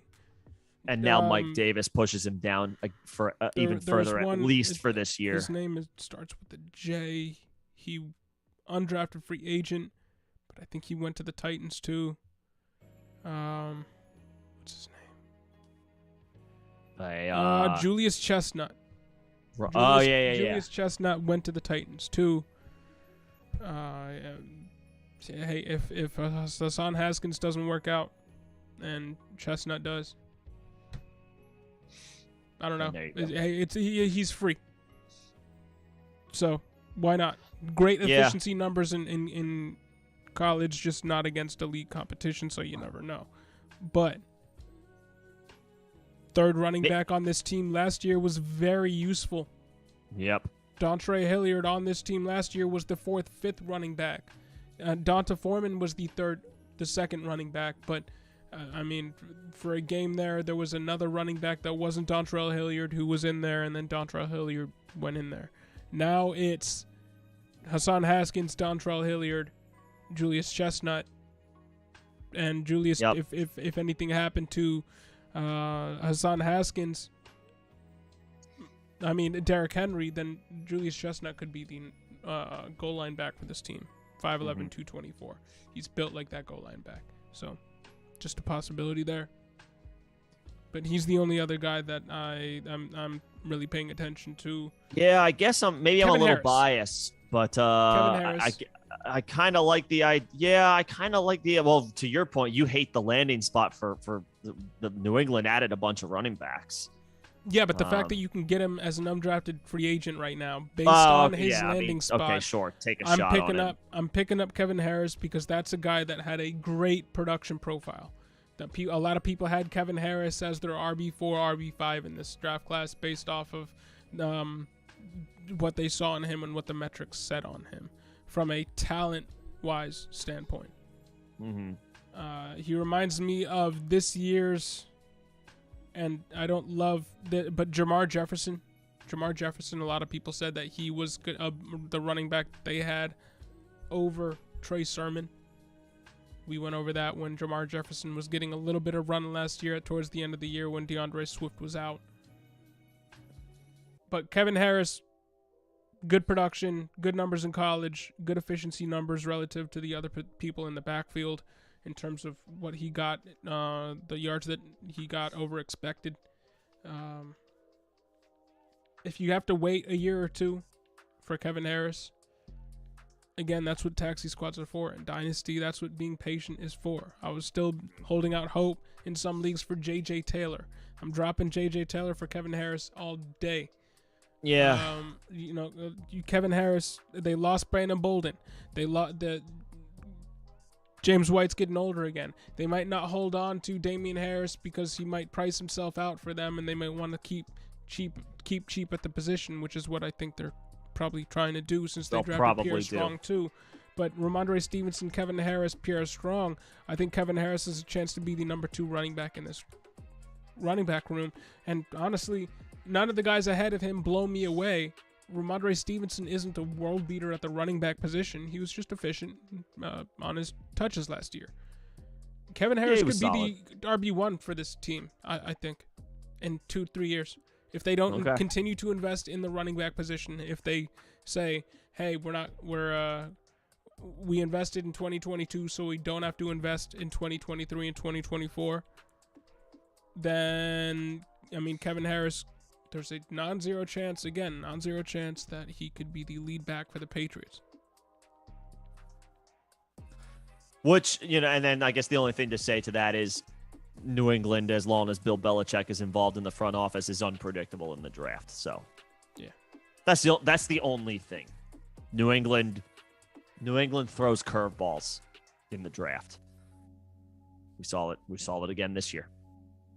And that's a great draft. Great draft. Rojo, do you want to stash Hilliard this year? Yeah, absolutely. I'm stashing Hilliard. Yeah, because he's not that far away from the starter's opportunity. I think he's older though. I think he is 27, but I don't care. That's okay. I'm stashing him for one more season. Yeah, I'm stashing him as long as their number 1 running back is Derrick Henry. As long as the Titans' number 1 running back is Derrick Henry, I'm stashing the number 2 and number 3 running backs on that team, and maybe the running back 4, if my benches allow it. Taxi squads. We're finally implementing them in one of our leagues. We are. Though I don't love the way it looks like the voting is going. I have to admit, we're gonna have like 6. For context, we have 30-man rosters right now, and instead of just adding on 3 taxi squad spots, which is the norm in any other league in Dynasty that I'm in, Reddit leagues, whatever, is whatever they have plus whatever rosters number they have, whether that's 22, 25, 28, 30, plus 3 taxi squads. And I guess now, because people are trying to make it overcomplicated, they want to take roster spots away and add 6 taxi squad spots. I don't understand it. Majority rules, so we'll go that way, but I don't quite understand it. So I didn't actually know this until recently, but the league that we co-manage, it's actually 27 roster spots and 3 taxi squads. I thought we had 30 in that league, but it is 27 for whatever that's worth. Yeah. Didn't know it until I actually went and looked. Regardless, it's that appears to be the way that we're going. In our league, in our joint, and we're going we're going to be 27 and 6 taxi squad players.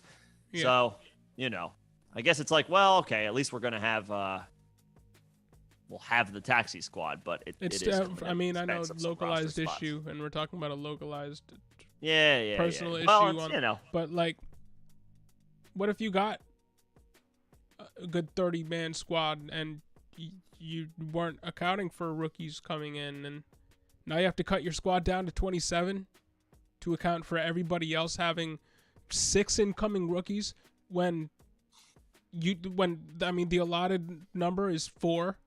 I think that's really stupid, bro. Making 6 taxi squads, making a team cut down from 30 to 27. I'm going to be cutting good players to make room for nobody. Again, that might whatever. We can talk about that off stream. We don't need to have it. I guess the idea is supposed to be it's a little bit more challenging, but yeah, I don't know. It is what it is. I don't care. Stupid. It is what it is. Stupid. Kilo, what's happening? In my league, Mooney and Bateman just bought CeeDee Lamb. Thoughts? Win. You traded Buying Mooney CeeDee Lamb and for Mooney and Bateman? Win. CeeDee's a top 5 dynasty wide receiver. Maybe top 6 or 7, but... Well, I love... I'm very high on Bateman and Mooney. Neither one of those guys are a CeeDee Lamb level player. True. I like them both. I think it's... I mean, player. maybe it's... All right, maybe not. Theoretically, you got the best player in the best situation. You got the best player. Yeah. But, I mean, depending on if that makes your team top-heavy, it could be a good or bad thing for your team. Sometimes it's good to have good depth over having the superstar. But CD is a great piece to get. Yeah. But it is a lateral move in terms of age, and you're basically consolidating 2 very good fantasy assets into an elite one. Usually you want to do that where you can, but sometimes you become top heavy and that exposes your depth, and it can be a downfall season to season. But in Dynasty, you have a top 6, top 8 Dynasty wide receiver for the next 10 years. 8 years, I would say, at least, but possibly 10. I mean, I would say, CeeDee's 23 years old. I mean, Justin Jefferson, Jamar Chase. As long as he's not Mike Williams, which he could be. Hasn't proven he's not. He hasn't proven he's not. I think he is. I think he's better. I think he's better too. I do. But I think there's CeeDee's a chance. top. There is a, again, non-zero chance. That's what we're gonna be calling this episode, the non-zero chance episode. Non-zero chance that CeeDee Lamb, when we look back after his age 27, 28 season, and we see a career similar to what we've seen from Mike Williams. Promising. One season of elite. Promising. One season of elite. I think he's just going to be so. I think he's going to be elite. But heavily involved next. Like he's non-zero chance. He's the clear top option in the Cowboys. All I'm going to say, bro, offense. is it might not feel great after year 1, but I still think you got the better player. Mooney is going to get hyper-targeted. Bateman is going to get about as hyper-targeted as a wide receiver can be in a Lamar Jackson run-first Ravens offense. Yeah. But you're giving up very good pieces for 2022. Oh, for hang on a CeeDee second. Lamb, who's going to be a good piece in 2022. This was Kilo's giving us some extra context. This was not the move he made. It happened in his league. I guess he just wanted some thoughts on it. Everyone is pooping on the guy who moved CeeDee. Okay, so the flip side to that argument is I wouldn't poop on it. The guy who moved CeeDee gave up the best player. We're not debating that. But he didn't get back bad assets. Yeah, Mooney's he got good assets. Be great this year, and is only 24 right now, I believe. And Bateman's 23 and should have. He has a safe bet for an 1,000-yard season with maybe 5 to 8 touchdowns. Bateman. Yeah. He's going to be the number 1 wide receiver there. Maybe not number 1 target, but number 1 wide receiver. Number 1 wide receiver by name. As it stands right now. Now, Rojo just asked what happens to Bateman's stock if Jarvis signs there. I mean, not much. Yeah. Jarvis is going to be the slot guy. Bateman's the X. Bateman's the X receiver. If anything, Jarvis signing there all but guarantees to me that the Ravens running backs will have no pass catching work, like little to none. It would tank Jarvis's stock for me because I don't think that Lamar in the offense in which he is currently playing in can support more than 2 fantasy options through the air. Well, I guess just to that point, Jarvis right now, if you play best ball, Jarvis Landry's ADP is like outside the top 150. Yeah, so I'm still staying away. I'm not drafting Jarvis Landry, even if he goes to the Ravens. If he goes to the Ravens and let me get a price check on this really quickly. He would need to go Jarvis to a better offense to me. Jarvis Landry's ADP more passing, focused offense for me. His ADP is 164. At that price, I don't care where he ends up. I'll take Sure. the shot because he's your wide receiver 7. He was just connected to the Packers today, so sure, absolutely. So at 164 ADP, while his landing spot is still unknown, I'll take in best ball. I'll take Jarvis as my wide receiver 7 or 8 at 164 all day. But Kilo, basically, I'm not clowning the guy who moved CD. It really depends on your team. It really depends on your team. If you're a rebuilding team and you don't have a lot of assets, but you have CD, and you can move CD into 2 young wide receivers, I don't hate that move. There are situations in which I don't hate that move. You could have probably gotten more out of moving CD, though. If that was you, that wasn't you.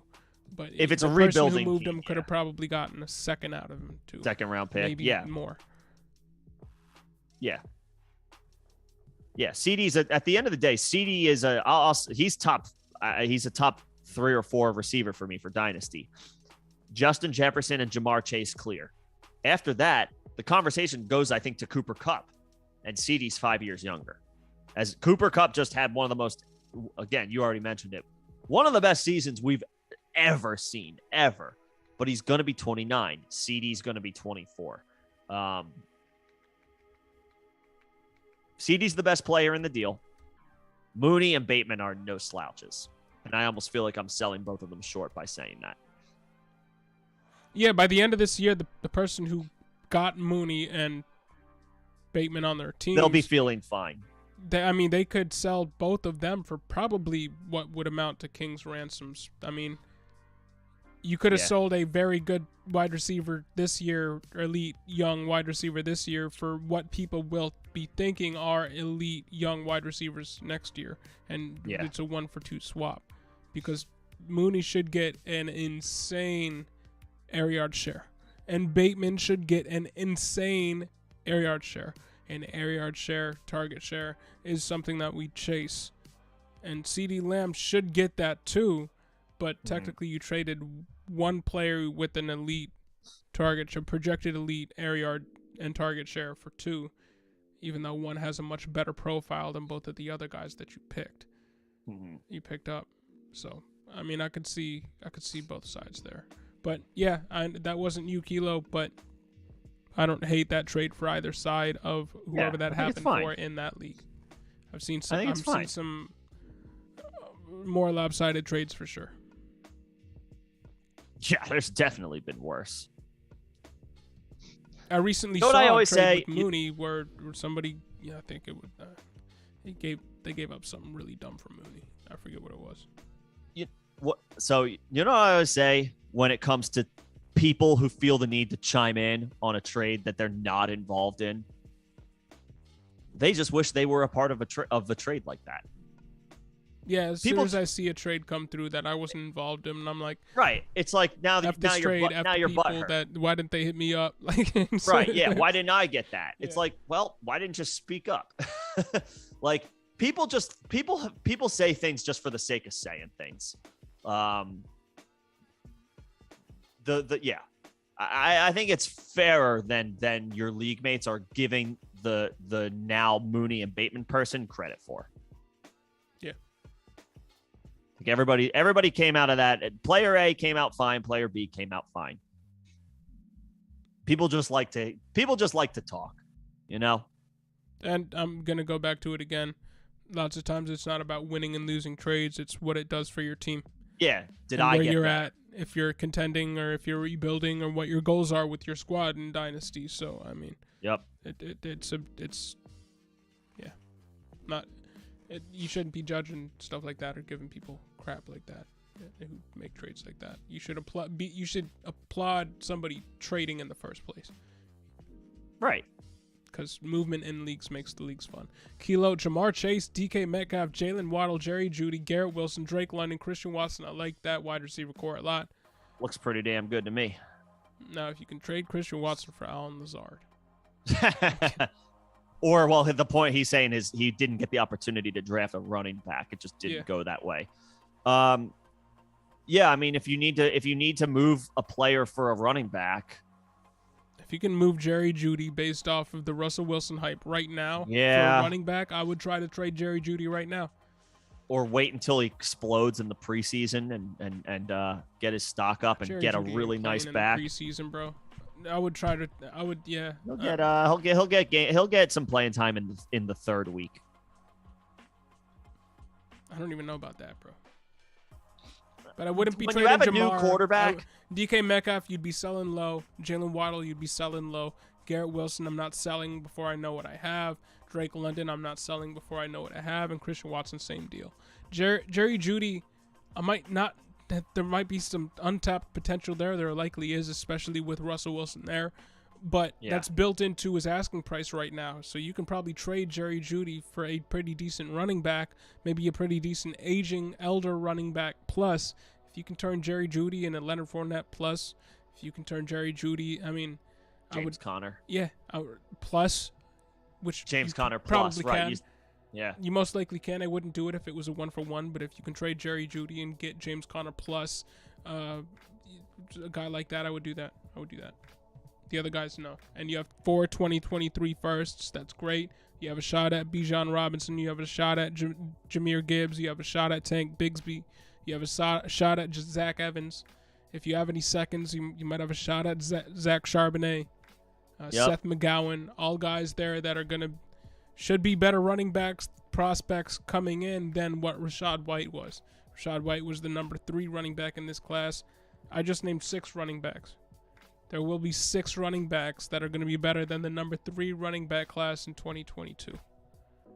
And obviously you have your guys like Bijan who are more elite than even Breece Hall.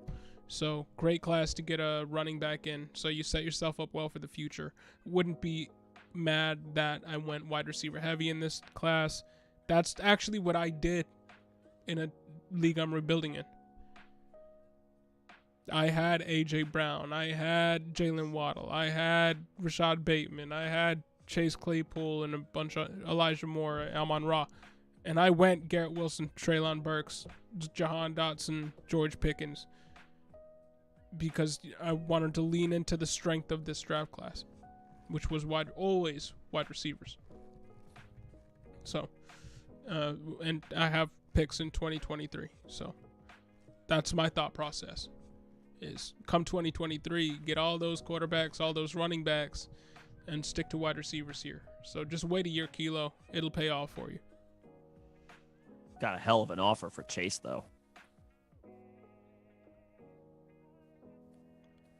That's crazy. That's four crazy. 4 first-round picks and Elijah Moore. I'd say I would message the owner and say what else he got, and then maybe I would think about accepting. What? That's hard to say. You think I'm crazy? That's hard to say no to. It's hard to say no to, but the owner obviously wants him a lot. Just wants if you want Jamar Chase that bad, come get him. Got another second in 23. Yeah. So that I can maybe pick up a Zach Charbonnet and get even more running back depth where I need it. Can you give me another second in 2023? Squeeze more out of him, Kilo. I'm sure you can. And then come back on Thursday and let us know how it went. Iron, you could never trade away Jeudy. Love your Alabama boys. Hey. I mean, hey, you're sometimes you just have a soft spot for certain players. Yeah, I know Iron is never going to give up Sandro Platzgummer, so everybody's got their guys. Not for even that package. Yeah, and hey, Jelani Woods is dying on my team, and even then, probably going to just keep him in the RIP spot.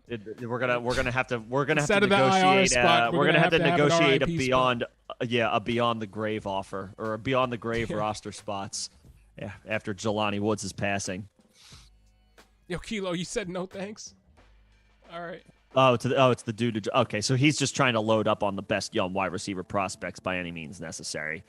I mean, hey, if you tank away his depth, can you get more? Can you get more? Maybe he's top heavy and he goes down and doesn't do as well as you think he's going to do. The best team, the projected best team that we went against in a Superflex league ended up with the 202. Yeah.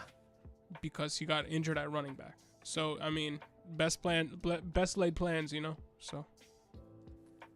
Tell him to swap. You never give up Chase or Javante. Tell him to swap the late 2024 for CD, and we got a deal. Just turn it around. There you go. CD, Elijah, and 3 firsts, and now you got a deal. And all of his fab. Take all of his fab. And his kidney and the naming rights to his first child. Maybe both kidneys. And the rights to put whatever on his tombstone. On his tombstone. Yeah, you can choose the message. This guy traded a Hall for Chase. Yes. The rights to put the trade on his tombstone. Got a little morbid there. And he's got to do the vaunted Waffle House challenge. I don't know how many people are familiar now with the fantasy football last place Waffle House challenge, but he's also got to do. It's like you didn't even lose. You just have to do the Waffle House challenge. That'll put him in the grave, bro. Like you don't want to. Well, you can get a head start on that. You don't want to. Get a head start on what you're writing on that tombstone. Yo, Iron, I can't hate. I get emotional with my squad too. Thing. That's why I end up with all Bills, especially now that they're good. Literally every single one of my teams has Gabe Davis on it. That's why I wake up. I'll like wake up during the on any given day, and it's like, yeah, I want to make a trade today, and then push comes to shove, and it's like, I don't want to do this.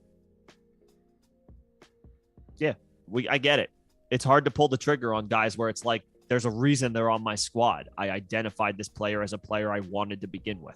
And especially, if you're any of you guys basically, and you've been throughout the off season tuning in weekly to us talk about fantasy football. If you're tuning into fantasy football in January, February, March, you're probably you're locked in on rookies. You've identified rookies that you love. You've identified teams deep on NFL rosters that you just can't give up on. Quit. Josh Gordon for me. I mean, it took me 8 years to quit Josh Gordon. Took Josh Gordon 8 years to quit weed. Took me 8 years to quit Josh Gordon. I don't think you've quit him. No, I haven't. Secretly have him on 8 other teams that you don't know about. There you go. But yeah, that's what fantasy's all about. I was in a Superflex league. I don't have any shares of Josh Allen because I thought when the Bills made that pick that it was the worst pick ever and they should have gone Josh Rosen. I'm glad I'm not an NFL executive. We are not in a front office for a reason. Yeah, but regardless, hindsight 2020. I don't have any Josh Allen, so I had to give up 3 first-round picks, like I talked about earlier, to get Josh Allen on the team. Just because, you know what? I said, screw it. YOLO. Let me get Josh Allen on my team so I can enjoy having an uber fantasy producer from the quarterback position on my favorite team. Who happens to be on your NFL team. Right. Yeah.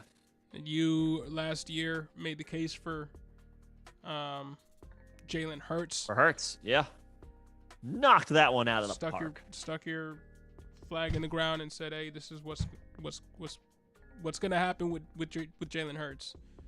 I was like, he's going to be the QB6. Lock it in, and he was. He was exactly QB6. And he said, I'm the QB6. So. Yeah, thanks, Jalen. Appreciate that. And yeah, Rojo, we absolutely are. Kilo's got to do the Waffle House challenge, dude. You got to let us know when that happens. We'll be moral support from. If we ever get stuck in that situation, we're live streaming the whole thing. Oh my God. Yeah, I'm on board with that plan.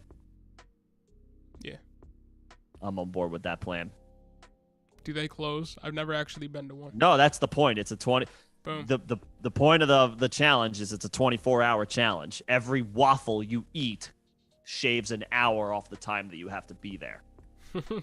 They're open 24 hours. Yeah, there are whole Twitter threads of fantasy football losers documenting their run, and it's hour 6. I feel terrible. Yeah. So I've yet to see anybody actually get knocked out 24 waffles. I never plan to be in the position. Well, you never plan to go to Waffle House. But yeah, I might. Stranger things have happened. A few years ago, I was the Sacco in a keeper league, so could happen. You never know. And if you're in a rebuild in Dynasty, and that's the punishment, then you just kind of have to eat that. If you're tanking. Yeah. So. Yeah. How bad do you want those waffles? I mean, can you switch them to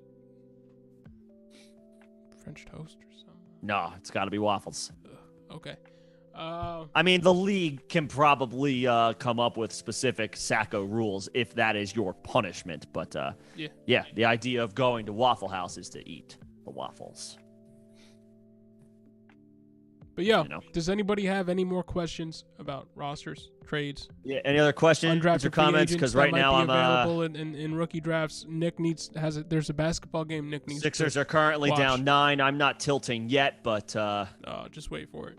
They are losing. Just wait for it.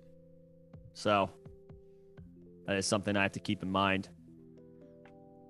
But let us know if you have any more questions. For all y'all members only stream tomorrow.